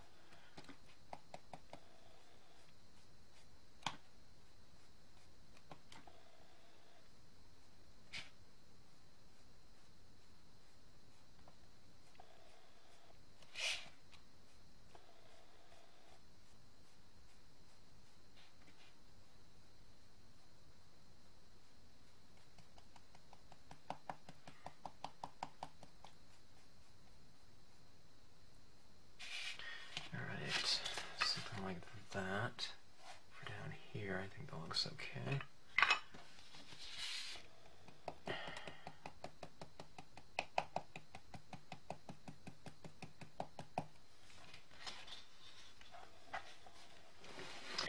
I'm starting to see this come together now. It's when I look at it as a whole, it's looking a little more cohesive to me. Every time I look at it, and it doesn't happen fast because it's such a large piece, but the more I kind of address certain areas. I just, you know what I mean? I just feel it's kind of coming together at this point in time. So that being said, you know, that happens. I mean, it happens in a much shorter period of time. You know, the smaller the scene I'm working on, or smaller the piece. And it depends. I mean, things get so busy, you know, with, you know, composition of this sort. But it happens on smaller ones as too. But what you do is you just, you know, I mean, this is really looking, you know, it's not a great looking entity at all, you know, so far through most of its incarnation, you know. I think we can all agree to that. I have no problem. I know it, you know, it's that way. But, you know, you just kind of keep working it and get through to those elements that do bring things together, okay? One of them is value. Kind of achieving similar values to the ones that you stamp something out in, usually, okay? It usually takes that color for me, and I'm usually stamping my imagery out pretty dark, you know? So I gotta get to those darker moments, you know, within the, you know, the process. Other things can be texture, you know, you can add in some additional textures, you know, when you get through things, and, you know, it'll start kind of looking up, but, you know, in terms of completion or anything like that, you know, you have to kind of allow things to develop and get to that point where it's kind of you know, it's giving you some incarnation of it, you know, some notion of what its kind of potential is, or what it's kind of moving towards. It's just like, you know, you think about it in terms of, like, you know, you first start off on a scene and you're doing, you know, scales, or you're learning a song or something like that, or you're practicing anything. You might have done other scenes before, but if it's a new composition, it's, you know, it's a new whole thing, it's a new recipe or something like that. Or whatever, it's a new song that you're learning, and you're just kind of getting the feel of it, you know, in the beginning, and by the end of it, you kind of know it a lot more, and kind of what you want it to say, whatnot, and that's kind of a little bit farther along. That's your kind of your finishing touches, kind of, you know, your finishing statements, your finishing colors, and this one is going to be the gel pen, pigment ink, that type of thing. Just kind of allow it to get there and don't think about it too much, you know. Just think about focusing on whatever you're working on, you know, in that moment. You know, right now I'm thinking about water, and I'm thinking about, okay, let's just create a little bit more variation and depth within there. All those textures are really busy looking. Let's mellow them out a little bit. And that's what I'm thinking about, you know. I'm not thinking about, oh wait, I didn't like that thing over there. What am I going to do over here while I'm working over here or down here? I'm just kind of doing that, and periodically I'll take a look at the overall, and that's when I'm thinking, oh, okay, it's starting to come together a little bit more. Okay, see that down there? It's looking a little bit more like a shimmery surface.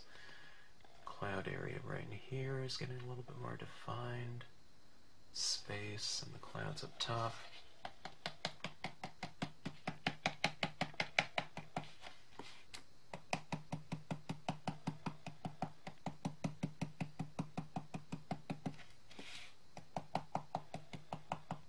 In some areas I'm trying to get it darker, but it's happening very, very slowly. It's because the ink is starting to get really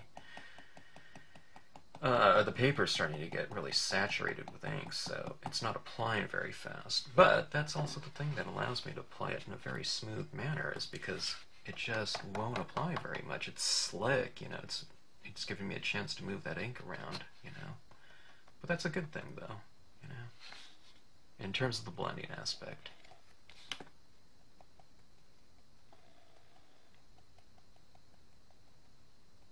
blending aspect and the smooth transitions between colors, areas, values. Okay.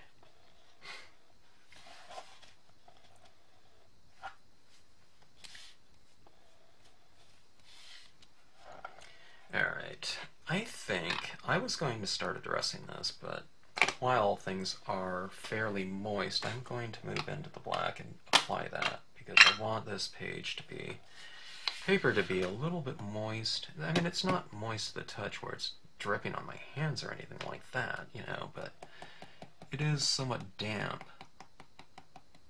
And when I get to colors, you know, such as this black right here, I want it to be, of course I want that to blend in with the scene very nicely and to apply in a nice, easy to transition manner, okay? Meaning I want to be able to add that in and to blend it in without it looking harsh, okay? And black would be the one that would be the harshest if it applied too quickly. Okay, you can see the difference between this side of the page and this side. Or maybe, I don't know, can you? I'm looking up on my screen. That dark brown did get pretty dark.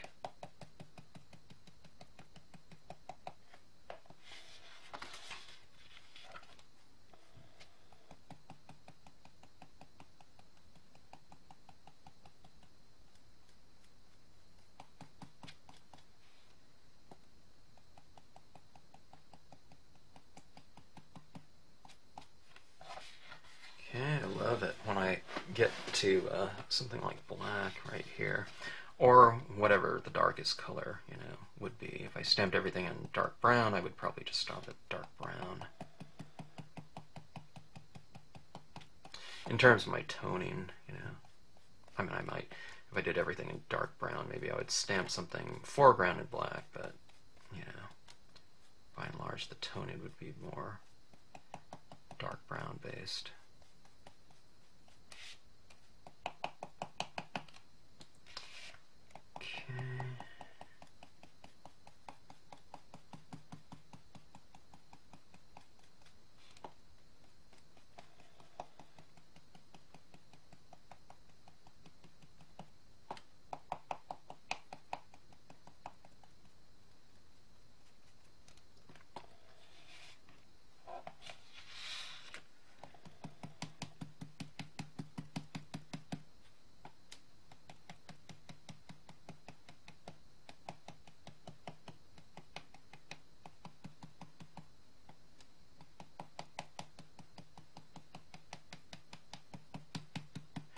Really applying it very strongly to the four corners, okay? I think that frames things off really nicely.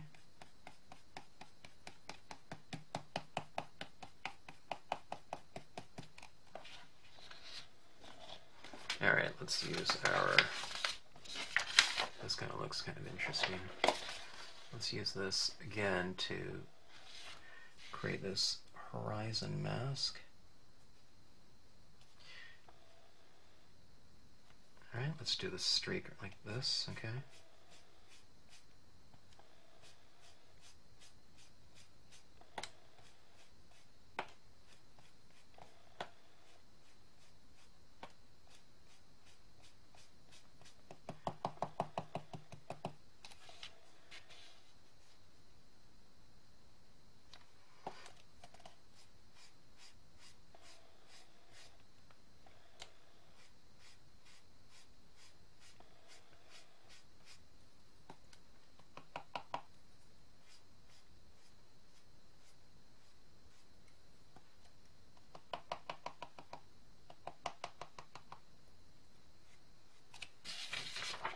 Okay, that looks really rich, and deep kind of horizon there. Look at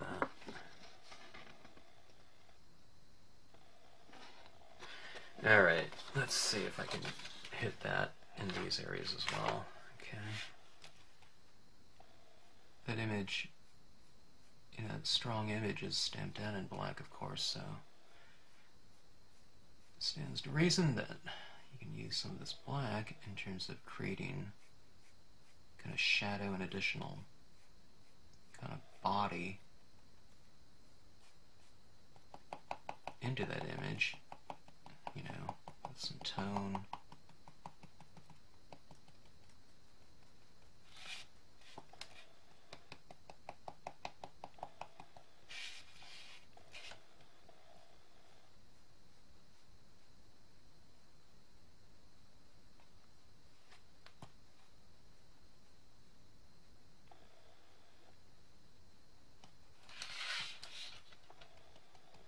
There's a lot of harsh kind of, you know, lines in this design, so I'm just trying to mellow some of those out a little bit too, like that harsh shadow line right there. I want, see, this harsh line right there, I want to blend it in a little bit, and same thing right here, these lines. And when you do that too, you're kind of integrating that stamp into your scene a little bit more too, by kind of obscuring some of the kind of the harder angles that are very, you know, common in these old engravings like this. Okay, I mean, there's a lot of outline designs too out there, and what I'm doing this, I mean, there are textures on here and whatnot, but for the most part this design is kind of outlined, so what you're doing is you're giving this body and mass so that it doesn't look like just like some outline design. And then it does, it integrates it into the scene a little bit more. But, you know, in doing this, you're kind of integrating it in terms of values and whatnot. Now, masking it off like this, I'm kind of integrating it. Now I'm kind of creating some space around it too, you know, in terms of creating separation. But the integration I'm talking about just in terms of like values. You know, so you do something like this and then it kind of brings it out, but it looks integrated into the overall scheme of things. All right, let's see here.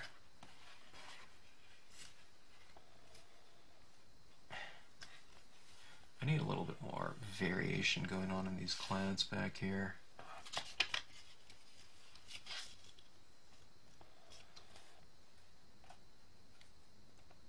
Alright, maybe dark brown would be more appropriate, but we'll just go with the black from here for right now.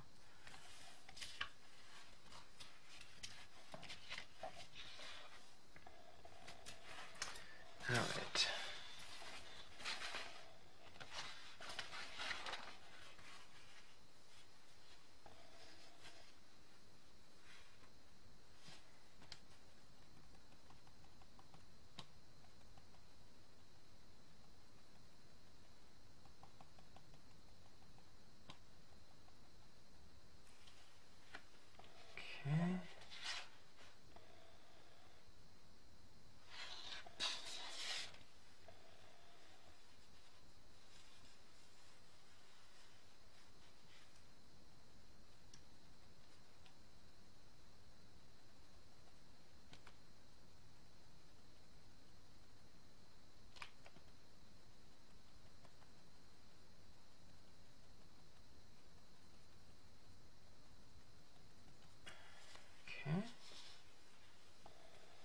So I'm doing this little separation kind of right next to the clouds and that kind of space area. These little bits like right in here and here. Don't do it over everything, kind of oscillate it a little bit more. And you can use it right in here too. I think there's, you know, it can benefit from some separation. Or, nah, it's not really separation, it's kind of more definition, you know, of that separation. Let's see if we can get it right here.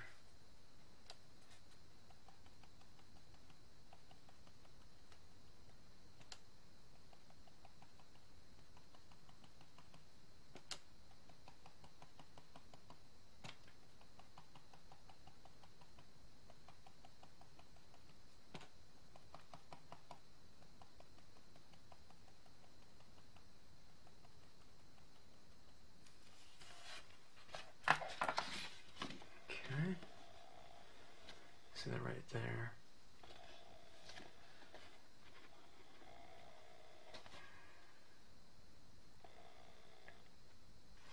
Alright, I like what I see. Now, let's do something. Let me pause this and let me do a little cutout and I'll see what we can come up with that little kind of weird design that's going on back there. And then we'll get on with some of the details of this.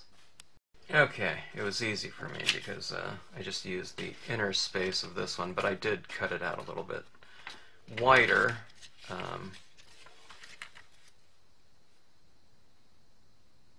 Because I undercut it before to do that masking. Okay. Alright. Let's keep it roughly the same. The same kind of color scheme. I am going to bring in some additional tones into this, okay? Yeah, kind of in a minimal way, but they'll be different. Or, I don't know, they'll be in addition to, I should say. Okay, so let's go with this. It's a little bit of a light tan tone, okay? And I'll see if I can get these little kind of swirly things kind of happening in here, but the page is just simply too dry right now, so we got to really lay down some color in there to start that. Hey, I can do it with pens too, and I'll use some pens in here as well, but I don't want it to look like just a completely different medium altogether in that space, you know, because I want there to be some continuity between this little image in here and you know, the entire rest of the scene. So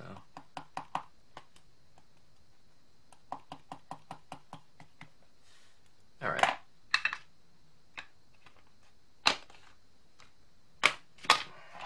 Let's see what we can do here. Starting off with this brown.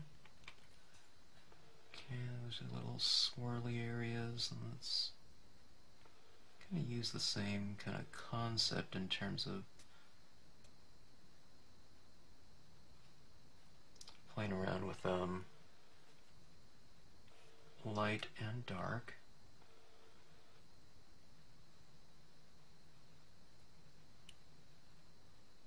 So I won't color some areas.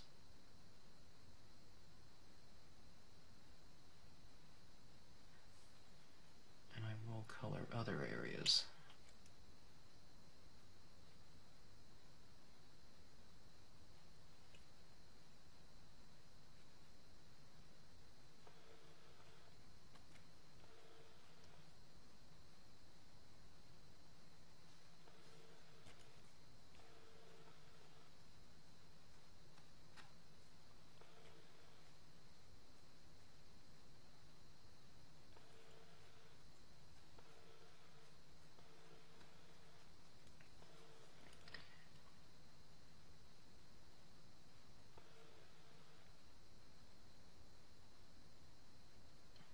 Front of the head on some of these, and little swirls, and going back of it in other areas.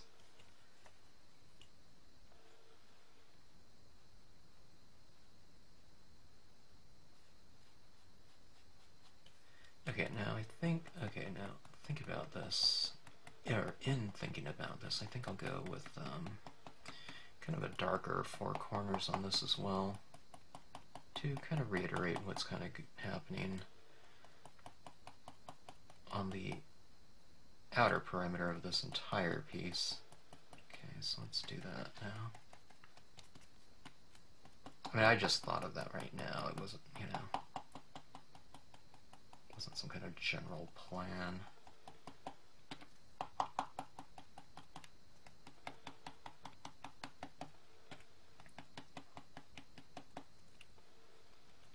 All right.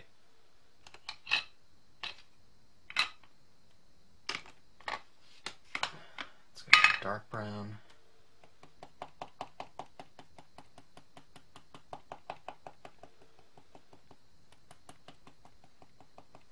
I'll hit a lot more of this center section, I think, with pens, you know, just so I can get a lot more detailed and a lot more specific. But this will take care of the general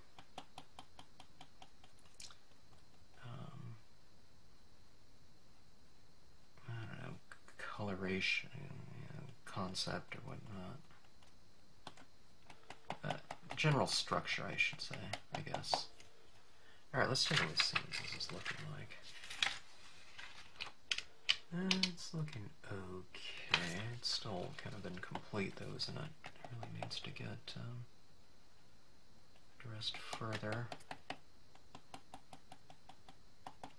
Let's go back to that. Let's go back to that brown. It's just like this area out here. It needed a lot more of this, I thought.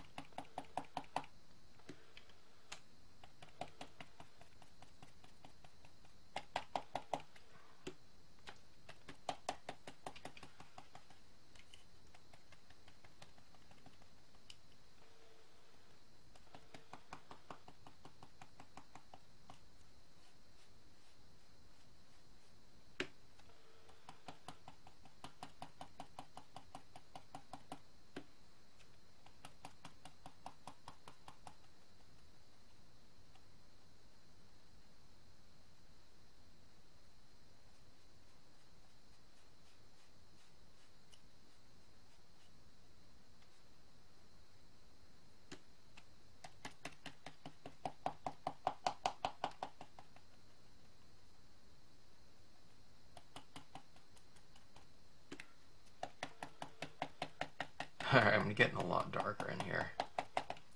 Alright, let's go back to the dark brown.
Alright.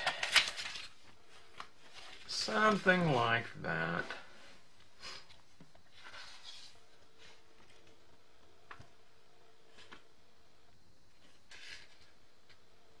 I wouldn't say it's integrated, but it's not supposed to be completely anyway. You know, because it is a square up there after all. But I do want it related, though, a little bit, at least, or a lot, but maybe not totally. I guess that's what I'm trying to say. It doesn't have to be related completely.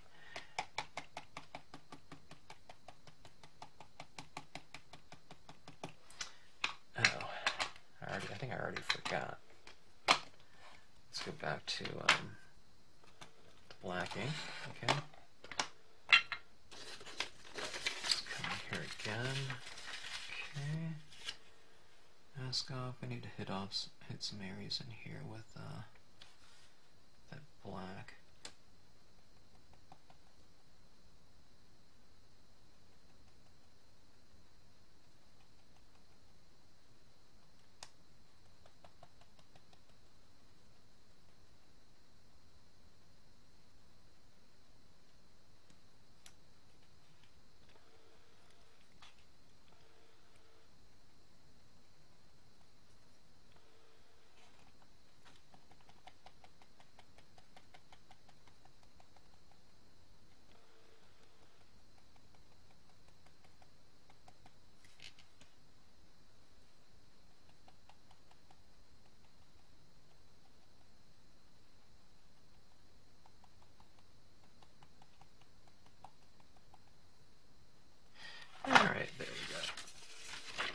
better. Kind of reiterates what's going on the outside here. Alright. Let's take a look at this overall. Let's see what we're looking at here. It's very different in terms of, you know, a lot of the scenes I've been doing lately. I've done these types of scenes before, though, using different imagery, and, yeah, I don't know, they're certainly reminiscent of each other. That's for sure. But so far so good, I guess. You can tell this page, with some of the colors that you work with, they dry duller than they look after they've been applied, okay? So kind of expect that to happen. But, you know, we can spray seal these, and it'll increase the intensity of the overall. Alright, now this is what I like to do. While these brown tones aren't necessarily neutral or anything like that, they're warm tones, but we've seen those combinations of brown, and you've seen the light blue, the pink. It harmonizes with those very well, and I like to use those in my scene here.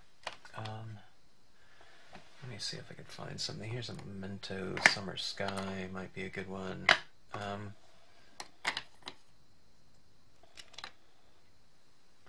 Rosemary, perhaps.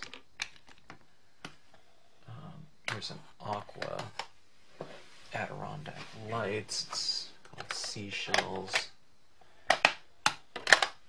Just very light blue tones, okay?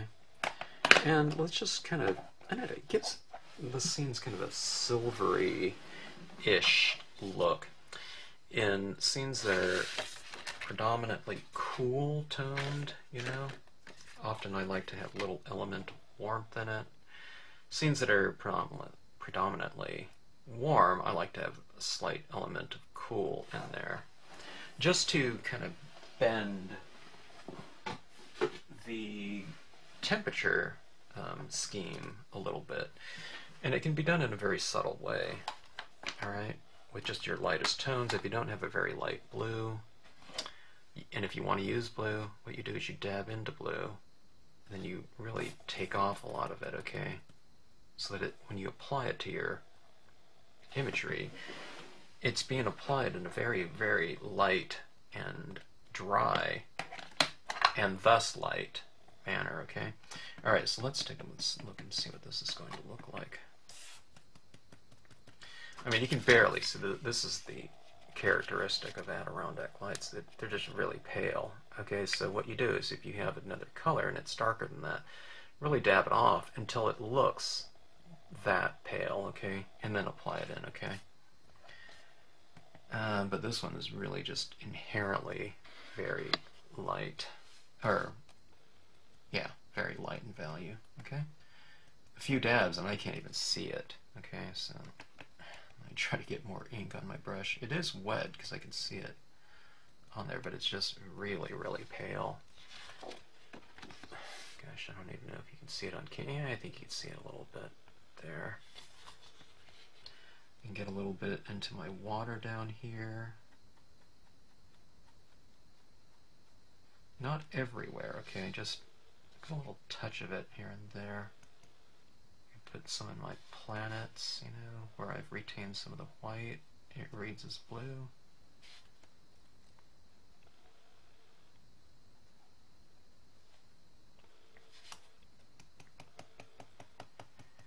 Alright. It's really, really subtle. It's subtle and I'm right in front of it. Let's try some of the Memento Summer Sky. Let's see if we can get a little bit more blue. It's very, very subtle again. You can just keep going. Yeah, I can see it a little bit more. You see that kind of developing, you see that cool color scheme.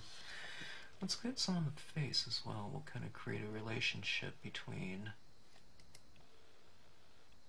the planets and this thinking entity.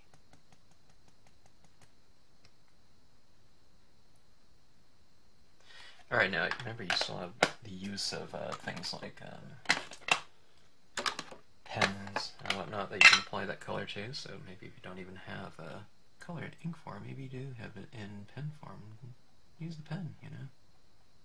Use both if you have both, you know, for much more specific areas. Okay, now this is Salvia Blue. This is much darker than those two other ones, so I can see this one a lot better. Okay.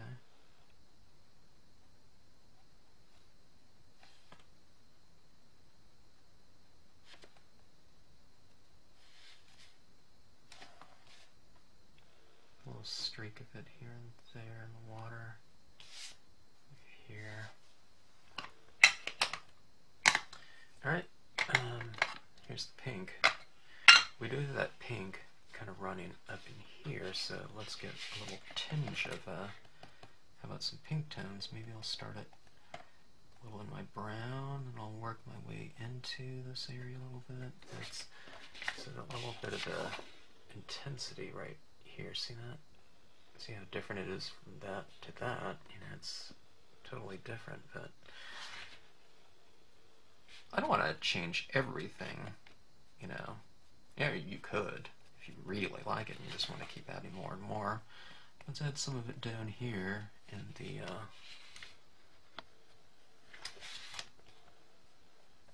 Starbirth image. Okay. It's pretty intense.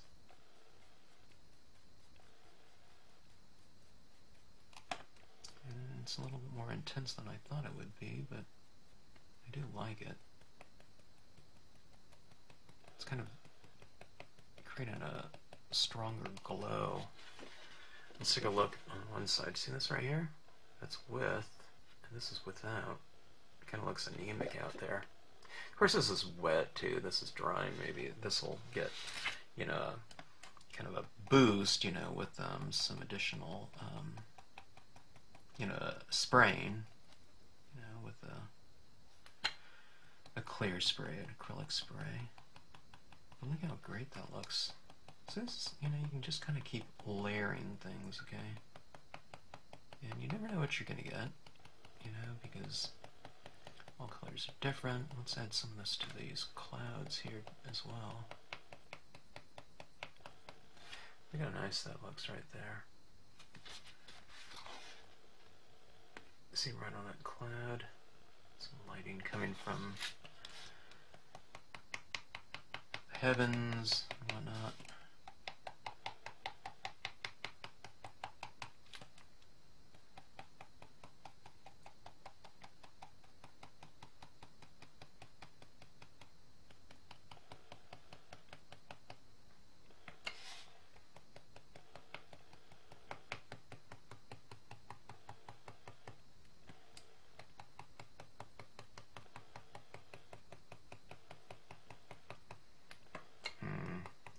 Pretty nice there, that intensity.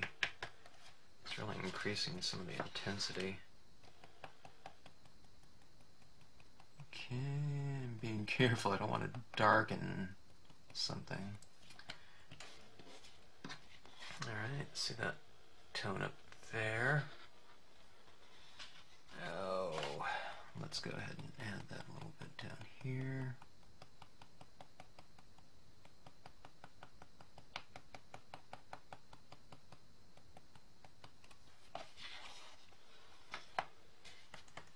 Go a little bit down here in the darker areas of the water, maybe just to layer it a little bit with some extra hue.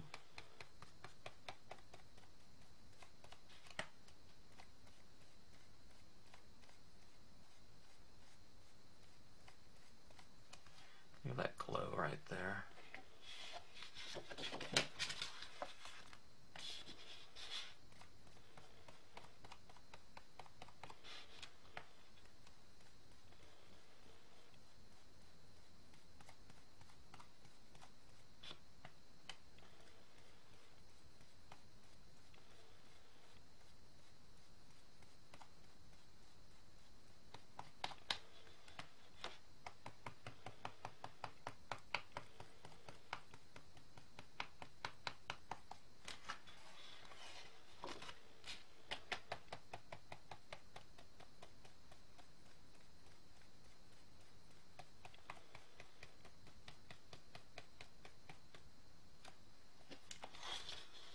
Alright, I've gone Rosemary crazy here because I do like that.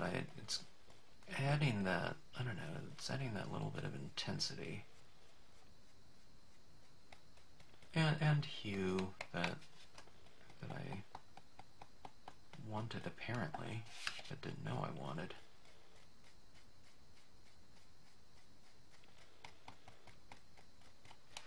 Alright, so here we go. See that in the water? Watch that. Okay. Get a big slathering of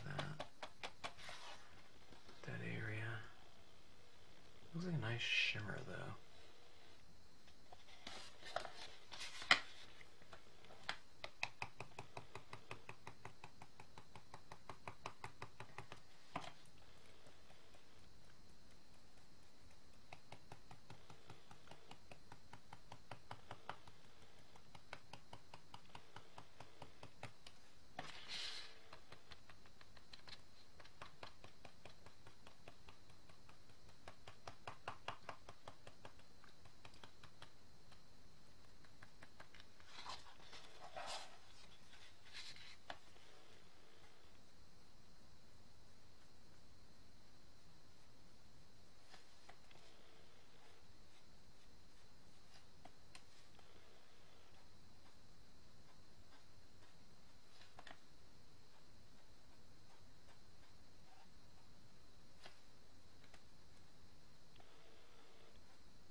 Alright, I think that is a good stopping point for right now. The next thing I'll do is I'll bring in some additional pen work and play around with some kind of more detailed areas in here. I've been working on this for a while, and it is really late right now. I don't know. I do my best work, I think, in the wee hours of the night sometimes, you know.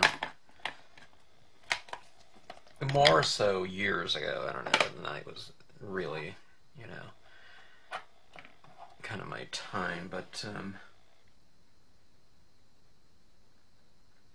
just taking a look at it here and looking at some different areas, I'll probably bring in some tones into those areas. That's, you know, the earth areas.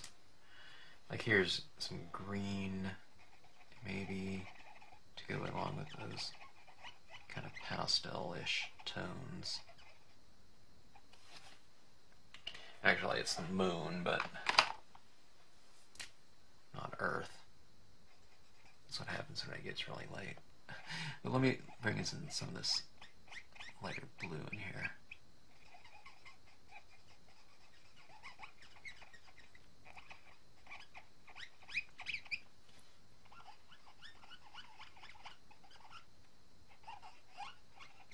This is an alcohol pen, so it's not smearing anything that I've laid down underneath it. Character, I can give it a little bit of shading. Okay, that was a very, very, very light blue. Let's try this one, Azure. Starting kind of your darker areas. It's this color right here. It's adding a little bit of tone, or value and tone.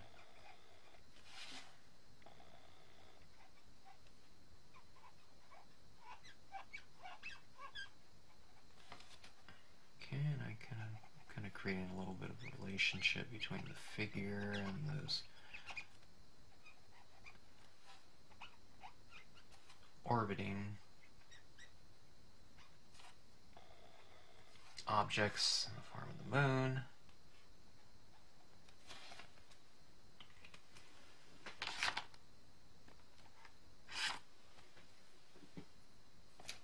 This is a cool gray. This moon's getting a little bit too dark up here.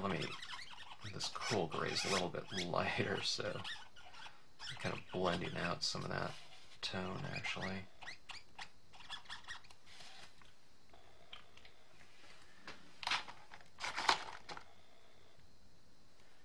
Alright, here's another cool gray. It's a darker one. Let me kind of come in here and create a little bit of shadows underneath, like the chin person. I'm just kind of following along with the what the image is showing me. It's darker in some areas and lighter on the others, and I'm just kind of going in and reiterating some of those value areas. Okay, and I can do that in here too. I can kind of come into these areas and define them a little bit more, give them some mass.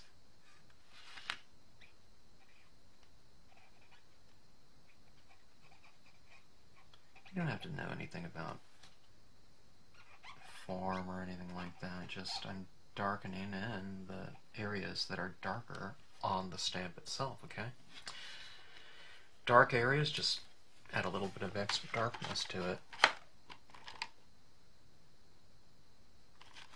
Okay, this was a brownish gray. Let's see what that'll look like in here.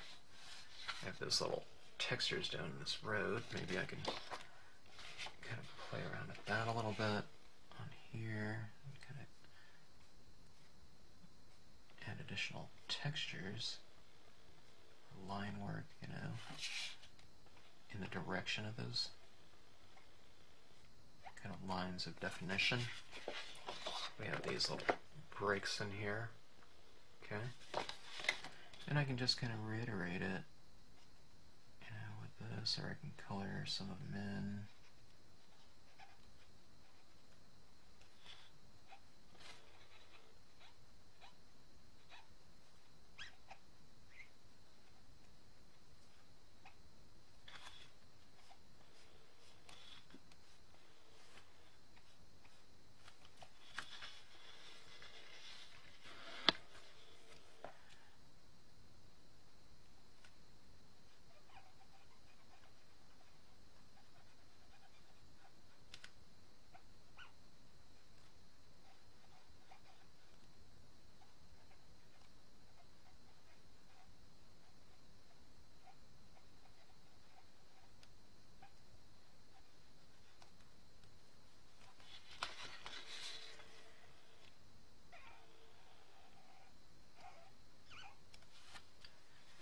Alright, I thought I was going to stop, but now I've kind of doing these little details are really fun, so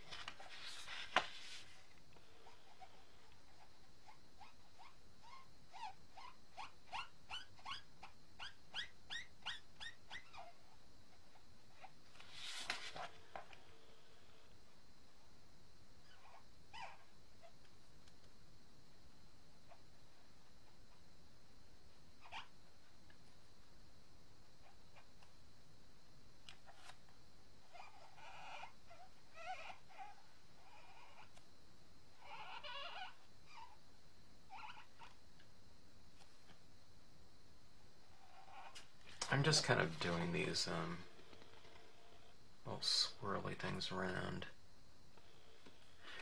I'm just choosing some to just kind of fill in, and some I'll just leave as is.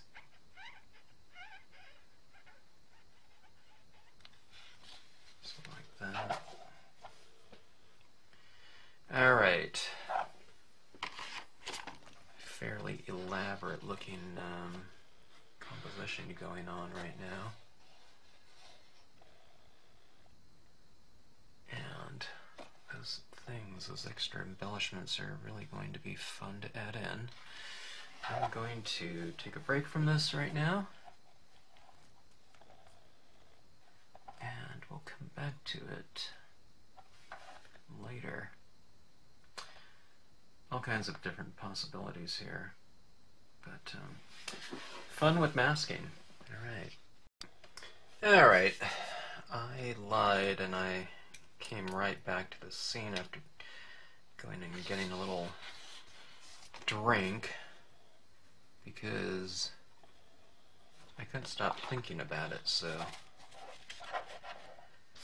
I wanted to, I was just kind of curious as to kind of what the things were that I was going to add to this next. And I think I want to add those lines in there, you know. Kind of those defining lines. Within the composition that will be so kind of instrumental and kind of setting the tone for this piece. And to do those lines, I'll be using my compass right here. This is just your standard compass. These are not expensive at all. But you have to get the type that, I forgot what you call these, but these little pieces come out like this. And I have let me see, I forgot what these are called, a universal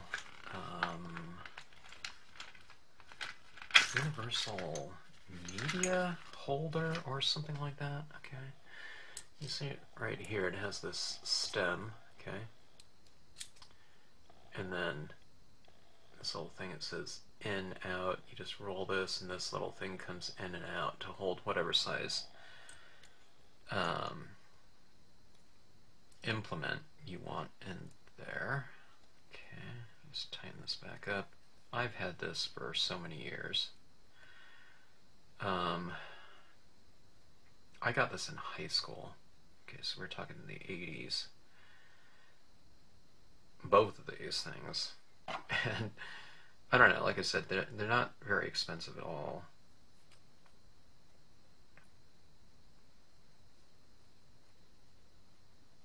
I think the compass itself is, I don't know, 15, 20 bucks maybe. Oops. And that universal holder I saw on some art supply website, because I gave out the links for this before when I've used it in other videos. Okay, let's see. Alright, this is the Uniball Signo pen. In here, the white gel pen. Gonna get it flowing.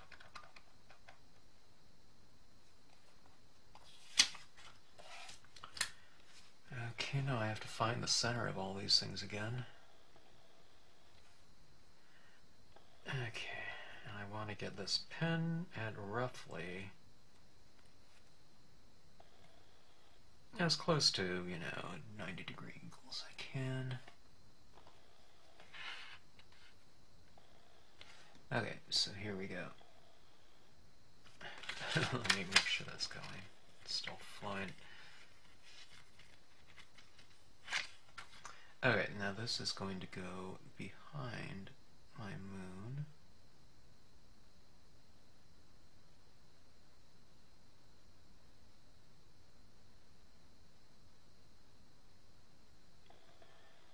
Alright, one of these pens is kind of working really good, and one of them kind of is a little bit choppy when I'm doing line work.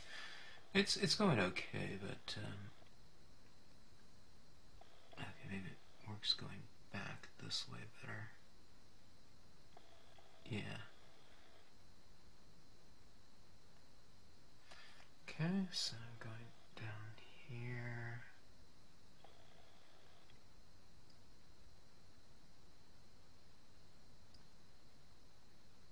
I think I'll stop at the horizon. I could go all the way around, but I think it might give an extra layer or so if I kind of stop at the horizon. It kind of looks like it's behind, you know, the horizon down there.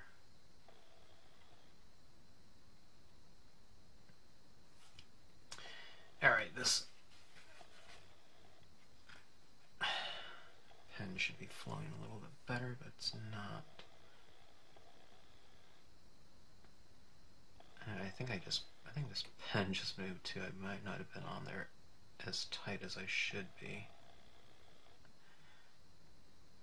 Yeah, I think it shifted a little bit.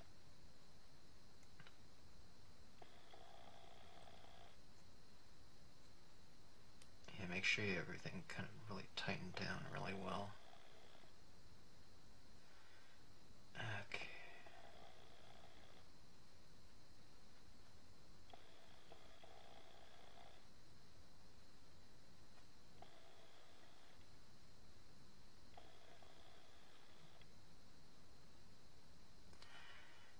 Okay, there's one line right there. See that? It's a pretty powerful kind of statement, you know, in terms of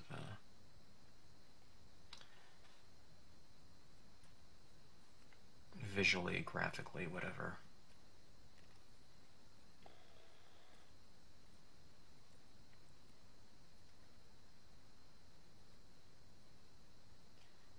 Okay, now I need to do it with these inner moons. I mean, you can do whatever you want.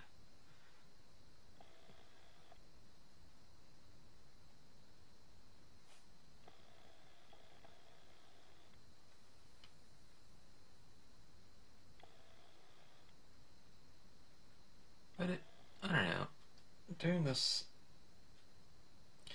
kind of visual like this,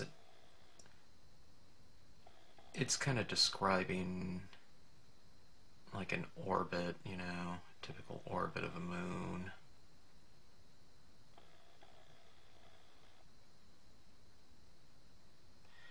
It's reiterating the circles, you know, that are the moons themselves.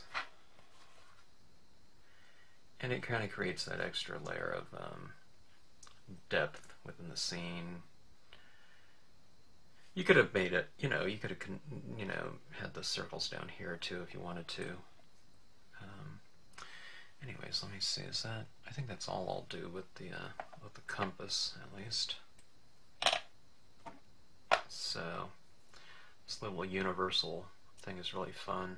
I mean, it's not just for scenes, of course. You know, you can use that kind of element anywhere. Circles are really powerful kind of visuals that you can use on your things. And it, like I said, with this universal holder, media holder, you can put anything you want in here. Gold pen, silver. There's this little thing in there that's, I think it's kind of like a dip pen, you know, you can put something else in there.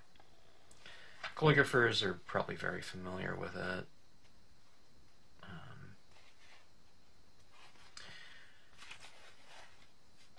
Alright, let's see, so we have those lines like that. And what I like to do too is, I like to kind of play around with these circles here. I like to give little orbiting little bits on them, like, you know, little dots. I see them also as like little, almost like little dewdrops or something like that, kind of on the piece, or additional little moons, you know, or something like that. Although that's supposed to be our moon, but I don't know. This could be something, you know, otherworldly too.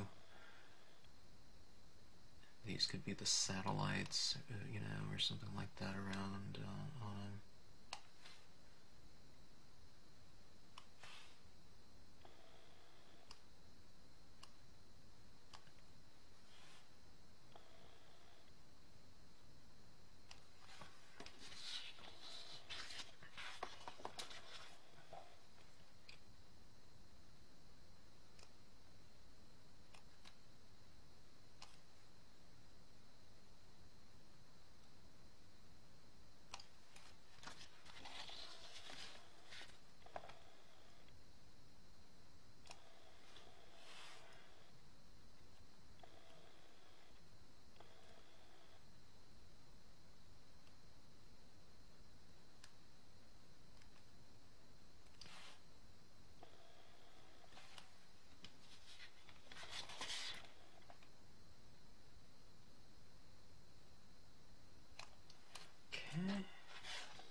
Okay, so that is that.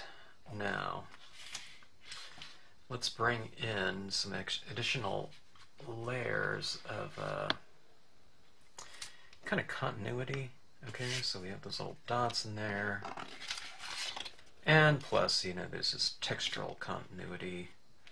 We had a lot of little dots in here kind of defining, you know, the stars within the star birth. We've lost a lot of those, okay? Because I've toned over them. You can kind of see them, but now they're colored little dots. But I'm going to go in here and, you know, reintroduce some of these lighter dots in here. That will be our stars.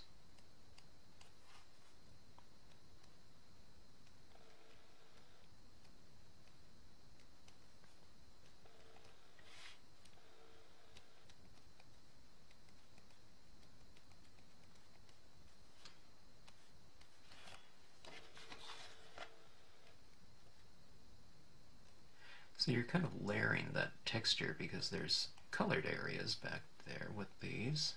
You know, there's colored dots now because there's tonal, you know, layering in there with all that ink we've applied. But now you're kind of going back in and adding an extra layer, and what are stars, you know, multiple millions of layers of stars out there in the sky, so it kind of adds a, you know, textural depth within that space. And it just looks deeper, you know. It's supposed to represent deep space. That certainly looks deeper than having just one layer of them.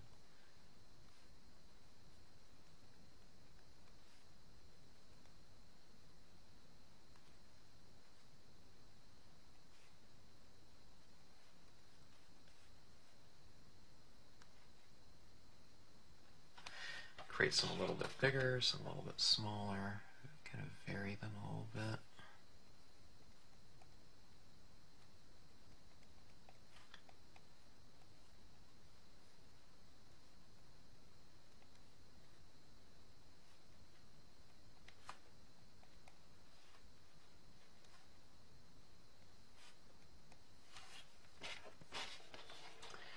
Okay, so we have that.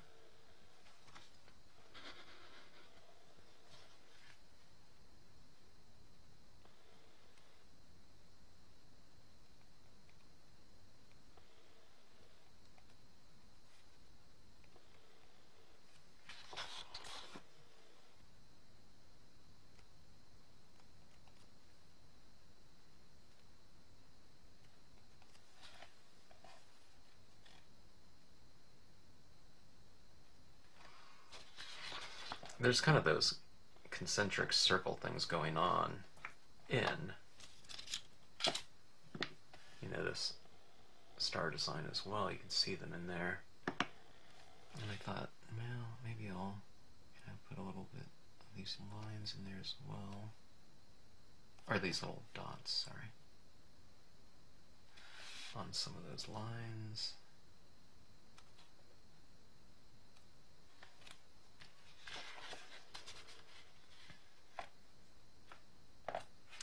So that little gel pen can really do, it's really fun. Okay, so we have that texture up there. Now let's go in and add some of that texture down here in the form of specular light, light that is brighter than white.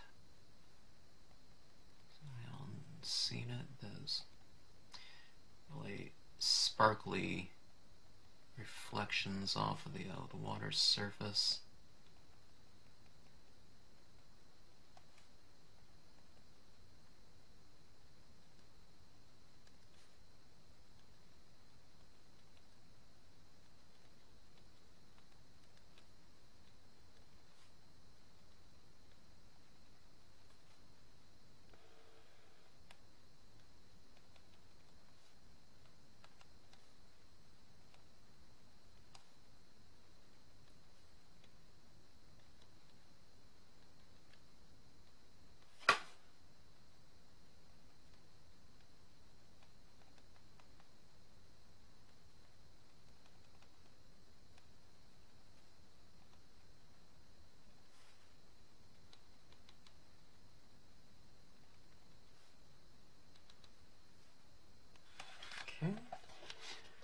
This little sparkly, shimmery water. Shimmery before, but now it kind of shimmers even more. Just to reiterate that kind of the textures that are going on in that stamp by the same name. Okay, alright, there's some things on this image, this walkway here, these little balls. I think I'm going to really try to bring those out a little bit with some additional highlights on them, okay?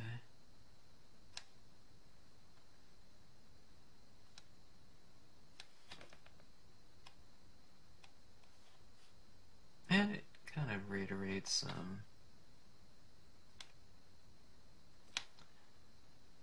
planets, you know, these up here, these little ball details down here.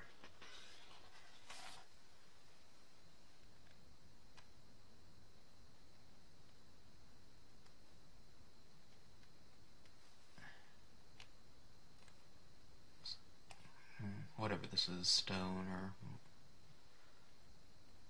whatnot, kind of putting some highlights on here too.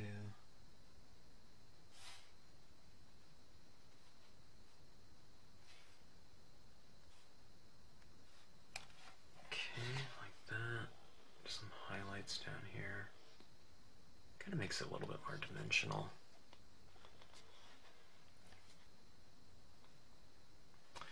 All right.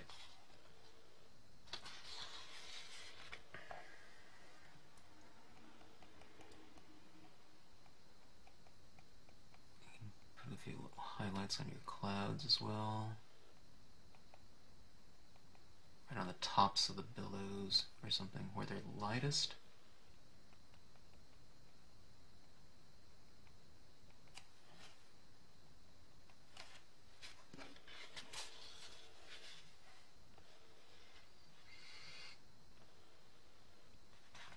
Okay, let's do something on these moons here. These moons get a little bit dark, so let's see if we can. I'm just gonna put a few little highlights in there or something, or I could, you know, outline them too.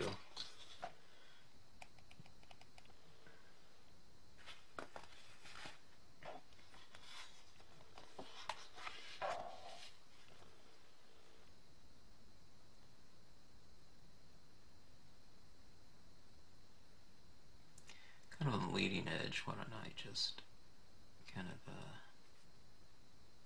add that highlight into it.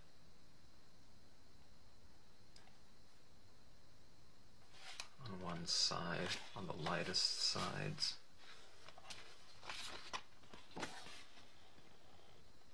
Okay, so on the lightest sides I did that on, I'll do it over here. Although it's a little bit dark, I don't know if I want to go that light there, or should I? Let's give it a try.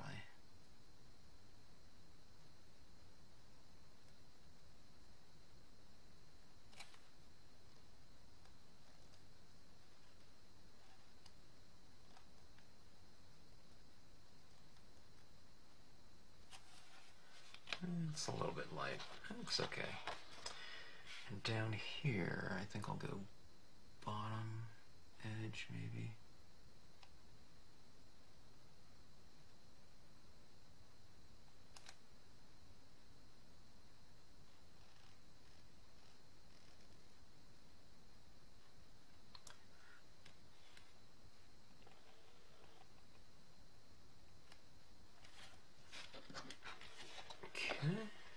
Something like that.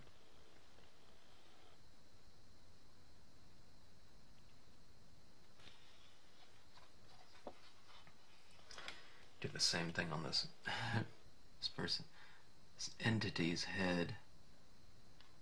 Just kind of highlight the top line, get rid of that line.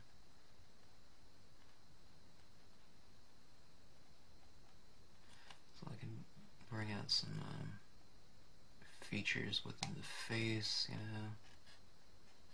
lightening up some areas. Here's the nose.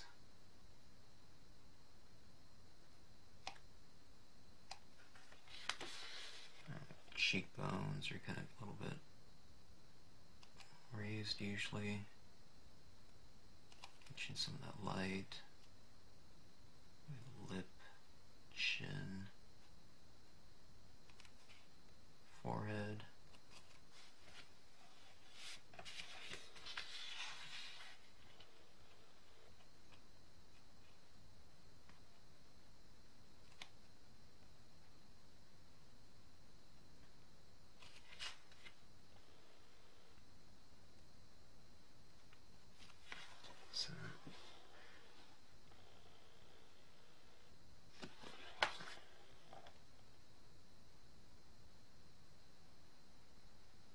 Might be a little bit too much, but if you ever do put too much of this gel pen, it will wipe right off if you're using glossy paper. Okay, now I put a little bit too much on that. I can kind of blot some of it off, or I can smooth in or transition it in.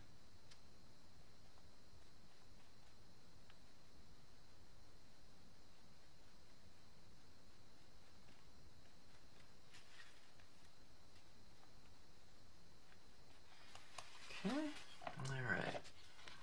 Now we have all these kind of real graphic, twisty, turny little, whatever they are, swirls around the figure's head.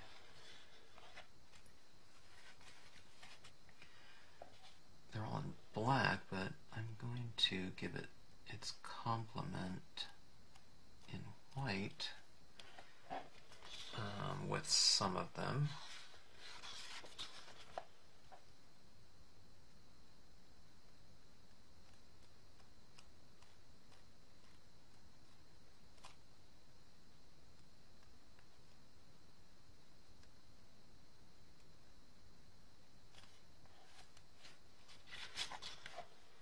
And this will thus bring continuity. I keep saying that word. To the scene.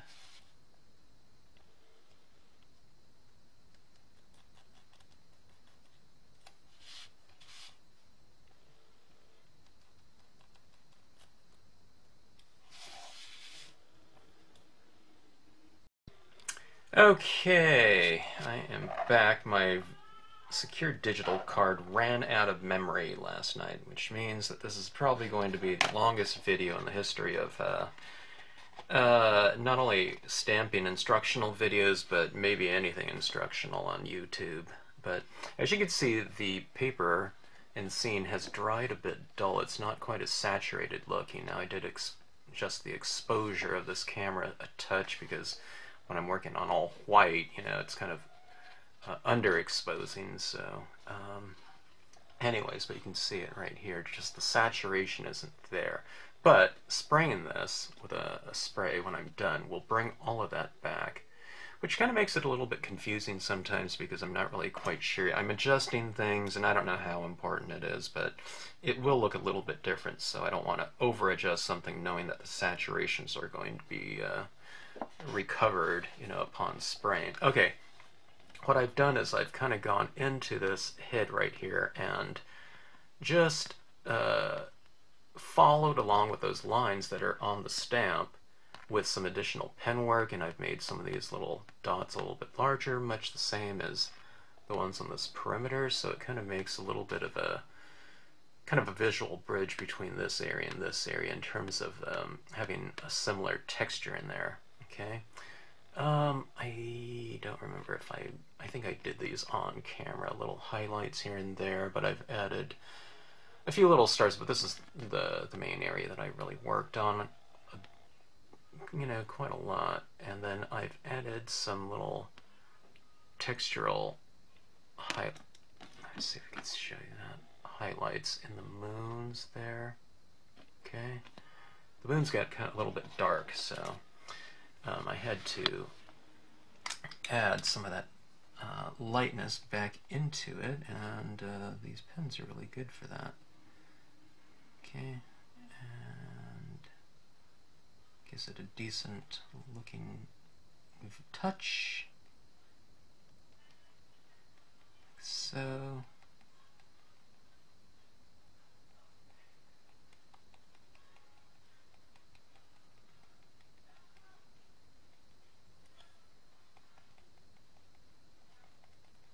Okay. And I don't like how that head there just kind of ends with that kind of lighting on that, so I'm going to taper it off a bit with some stippling work on there. Okay, about like so.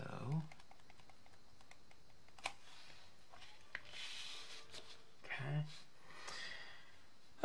So I'm just trying to go in and make for little subtle details here and there, adding a little bit of highlights on the top sides of some of these clouds. Okay, I'm kind of clustering it a little bit, and I taper it off.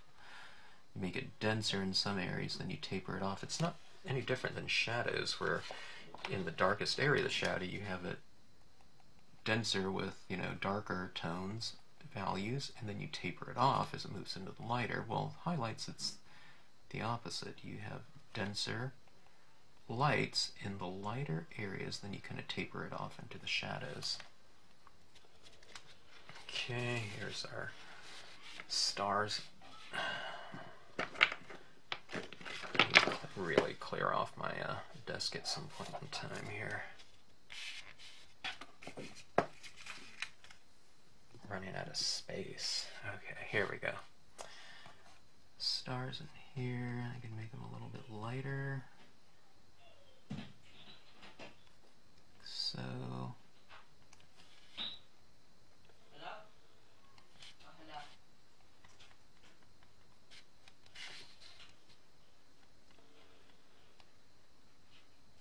I'm unarmed, I swear. Crap. Okay. Some Nerf time guests coming over. It gets loud in here. I'm going to discontinue the video and I'll continue later. Alright. There we go. The stars are a little bit lighter. And I'm looking up here in the clouds, determining. Sometimes, if you want to, you can do darker cloud impressions in the darker areas where it kind of disappears, but I think it looks okay as is, so maybe I'll just leave it. Okay, let's take a look at the overall. When you do kind of detailing work, it's important to kind of take an assessment, hold it at arm's distance, because if you start working at this, you're kind of focusing on like little areas at any given time. So hold your pieces out and look at it at arm's distance. That's not just for large scenes like this one, but even if you're working on a quarter page scene, you know, when you get into that detailed work, you know how things are looking, kind of in the grand scheme of things overall, okay?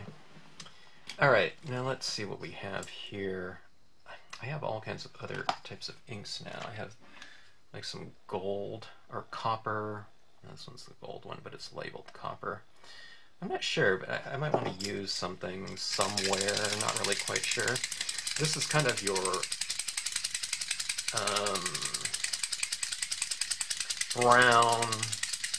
It's not really pink now. It's more reddish in tinge than it was previously. Can you see that little tinge of blue in there? You see how that really kind of brings out those clouds a little bit? Just that extra little touch of cool in there. It's subtle now. It might come out a little bit more when I spray this, that gold intensity. Although it's not intense. It's just will be a little bit more intense. Okay, this is my gold pen. It's a Zig Painty gold and silver. What a fantastic tool here to have the two, you know, most common metallics in one pen. And this thing has worked for me for a really long time. I wouldn't be surprised if I picked it up 15 years ago. That being said, I hope it's still out there. I don't know, but gold works really well with this color scheme. You can do all kinds of things, but maybe I'll add a few little golden kind of details here and there. I'll put a few on that little orbit path, maybe.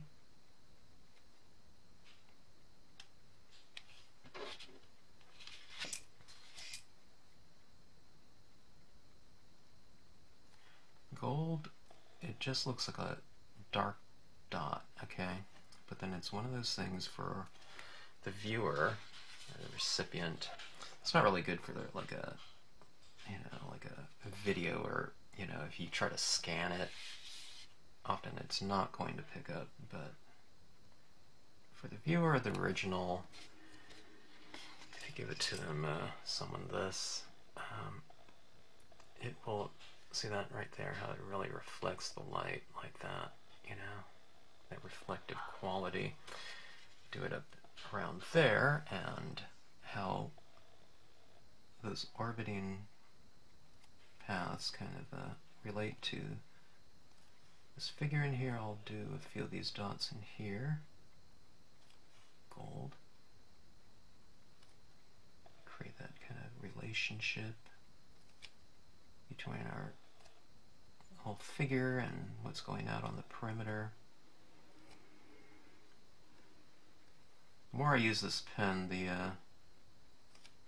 in any given scene or session, the more metallic it becomes, more pure, kind of golden color. Alright, so we have some of that. Let's see if I can show you. I don't know if you can see it. That kind of reflective golden quality in there. Alright.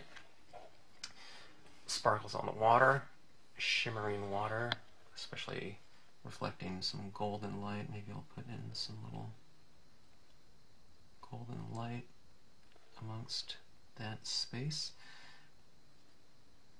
Now I have white highlights in there, so I probably won't put this too much in the white because it looks like a dark dot, but it's only when you kind of hold it up to that light that, you know, the gold really shines and gives you the you get the benefit of that characteristic of it. Okay, let's see. See, there we go.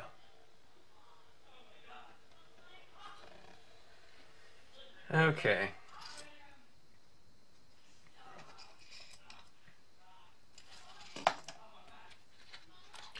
Maybe this will be a good opportunity for me to spray this while the kids are getting loud. And I can get the saturations that I'm kind of going after and see what it's going to look like. Well, most of the times I put in my white pigment ink touches in here, then I spray it. But the white pigment ink goes over the top of the spray pretty well, and I guess if I do that over the top of the spray, then I don't have to worry about kind of the scene darkening and losing some of that. It's almost like pastels. Sometimes when you spray these scenes and you have little areas of pigment ink, the pigment ink kind of disappears. So anyway, we'll give this a spray and see what we come up with. So here's a before. Okay, see that right there? A little bit dull, and we'll get that full saturation here, hopefully, or regain the full saturation. Sprayed. The value of the spray cannot be underestimated. You can see I used a Krylon UV, but look how deep that saturation is. It even looks deeper than freshly stamped, you know, when it's wet, when you spray seal them. Look at that incredible depth of tone. That being said, if you want it kind of more pastel, maybe spray sealing wouldn't be the way to go. Like if you're doing it in matte paper, some of the kind of the really nice things about it is you can achieve certain types of kind of a flatter look, you know, but you know, here's the dye-based inks layered and layered and layered, and you really get the benefit of the transparent quality of them when you do it that way. Anyway, a lot of screaming and yelling. I'm going to take a break from this one and let this set up and dry, and then I'll come back to it and hopefully add in some nice kind of softer embellishments in the form of the white pigment ink here, so that should be fun. Alright, okay. This is a little bit of time to dry here if it starts getting loud. You got a lot of screaming kids in the background. I'm going to pause and stop, or I'll just do a lot of this toning off screen. But anyways, this is just a Q-tip, and I'm kind of unraveling it a little bit. We might get a little bit of traffic noise because I just opened my window, because anytime after you spray, there's a lot of kind of these fumes, you know, from, you know, like your spray painty type of smells and whatnot, and usually kind of don't start working on it right away, but I'm kind of anxious to resume working on this thing. I don't think it needs a lot, you know. I think there's a lot of depth within there, but there's some textural things that I'd like to happen in here, and I think I'll do that now. But I'm working with a very dry Colorbox Frost White pad right here, so I can just go straight from my pad into this. I'm very familiar with the... Ooh, that was a little bit too much. I'm pretty familiar with it, I should say. You know, and I just know that this ink is pretty dry on here. The pad, that was a little bit more than I thought there. Let me kind of blot it off. I'm just taking this, and I'm taking off a lot of that ink right there. And I'm going to make some of these larger little dots. Maybe they represent stars or something like that. I'll make them, certain ones glow a little bit more. Or glow, period. Okay. Certain ones, don't do every single one, you know, I don't think. I think it's too much. But having certain ones just periodically like that, see these ones right here, kind of glowing, it gives a nice little touch. I think if you did that to all of them, I don't know, you can test it. You can always wipe it off if you know, if you don't like it. But I think a little bit of variation. Like there's one that I did and one that I didn't. You know, I think on the context of the whole, it looks, you know, a little bit richer. You know, having variation happening in your pieces, but one of the things about this is that 20 of them don't all happen all at once, so you're really in control over, you know, the entire look as far as like a texture like this is concerned. Okay, so see, we have that one circle area. You can see certain ones kind of a little glowing, and certain ones are solid. Let's do the same thing in here. You know, this is an area in there that I think looks pretty good as is, but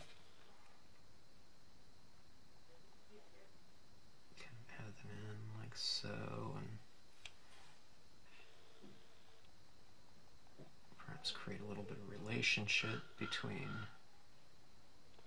the interior scene and the exterior.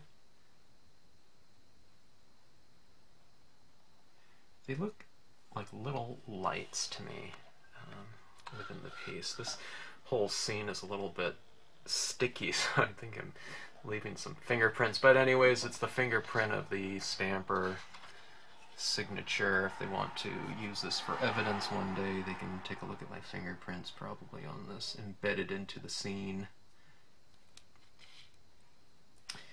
Alright, now we have these little, or large, stars. Let's make some of these glow, okay?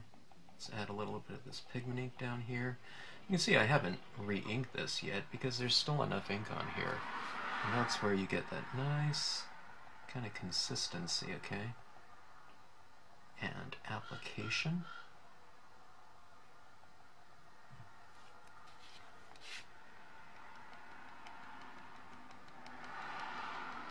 These are large enough stars where I want each one of these to be glowing. Not actually glowing, but maybe it looks like it's glowing. See that right there? It gives off that kind of that haze around the lightest portions.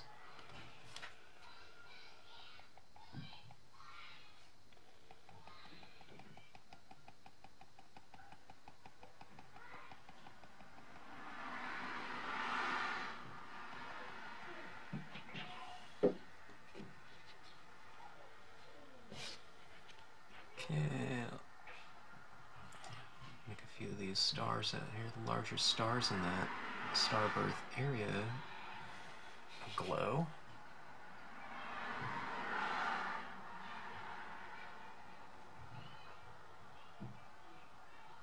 Okay.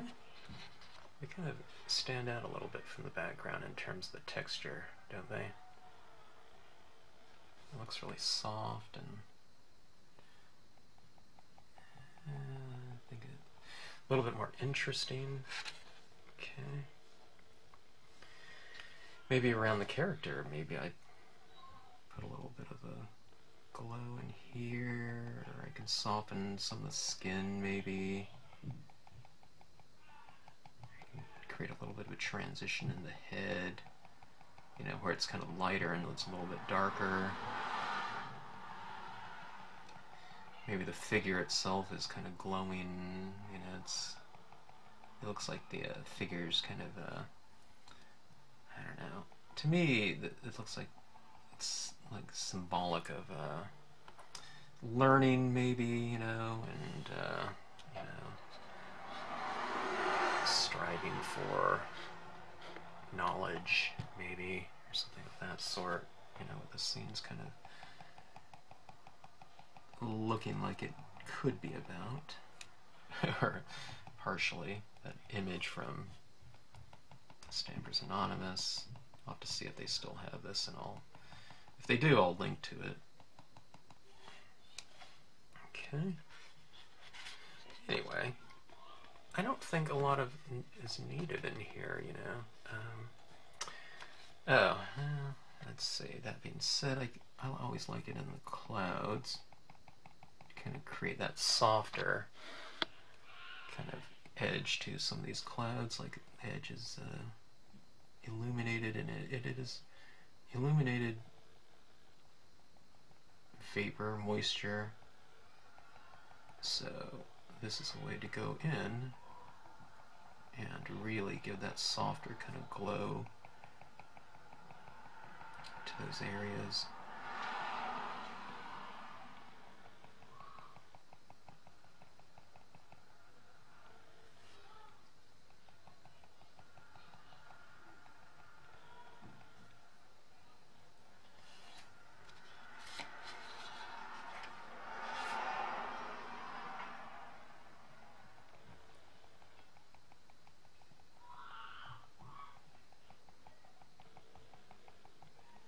Where I do it is kind of at the top of the billow, where the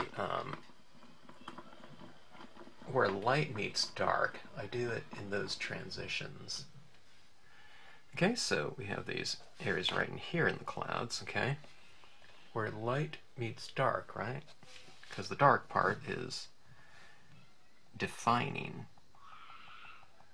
the lighter areas, so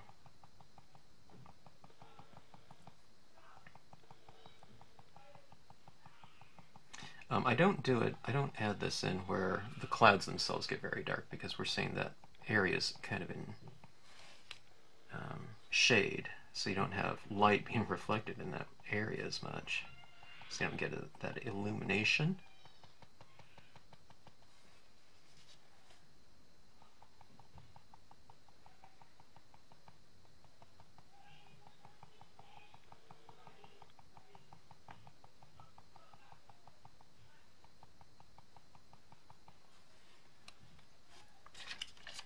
Here's our mask here.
It's giving it that get a little misty, glowing kind of a, I don't know, area, feel.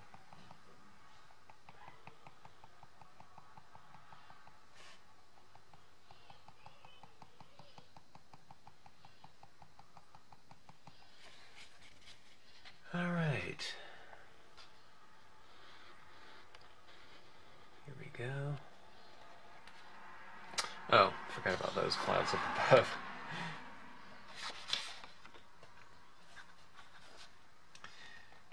We can do it on the bottom side, okay, because this is kind of bottom lit down here, and I flip the clouds upside down for the top portion.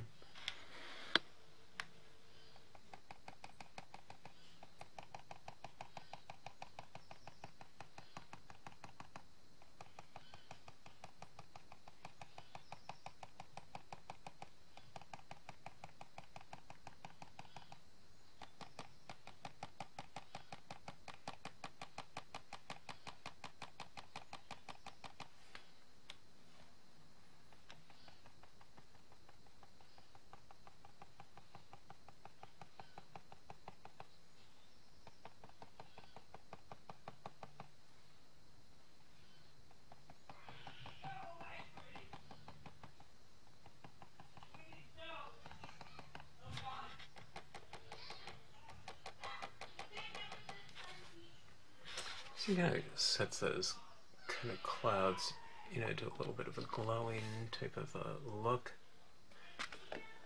Let's look at it on the overall. Remember, you have to kind of take a look at it overall. You can use a little bit more over here. There's a little bit more illumination over this way. You could stand to use a touch more.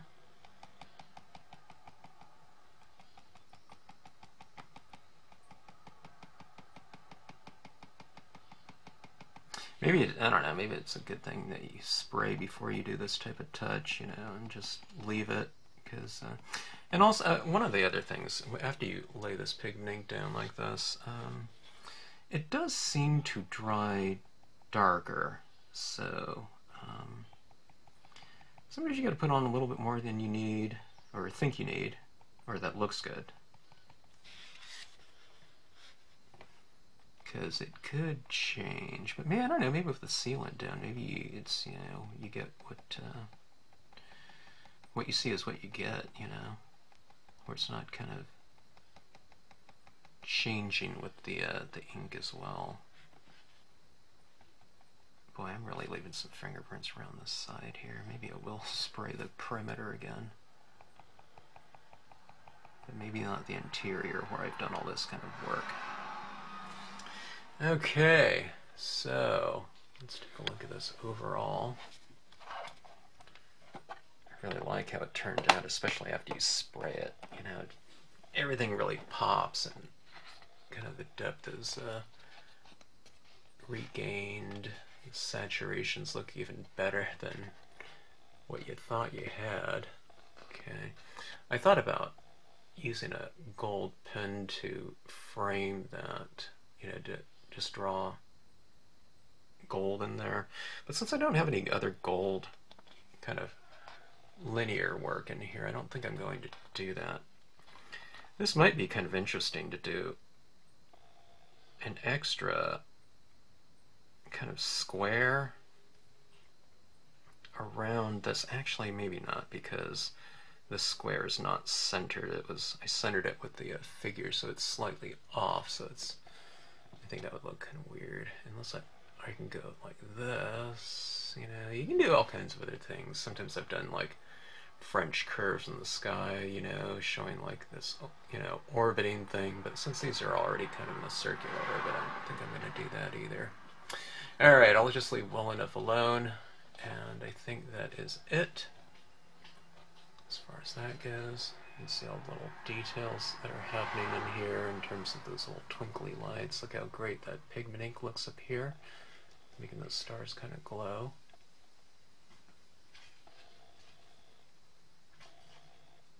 That one could be good, making that one glow.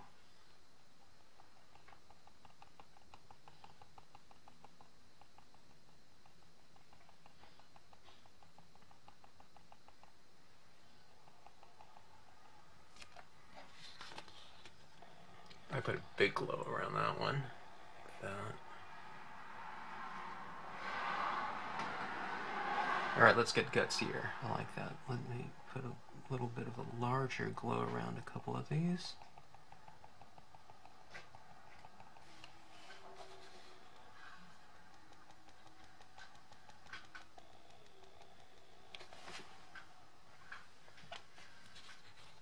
Okay, there we go.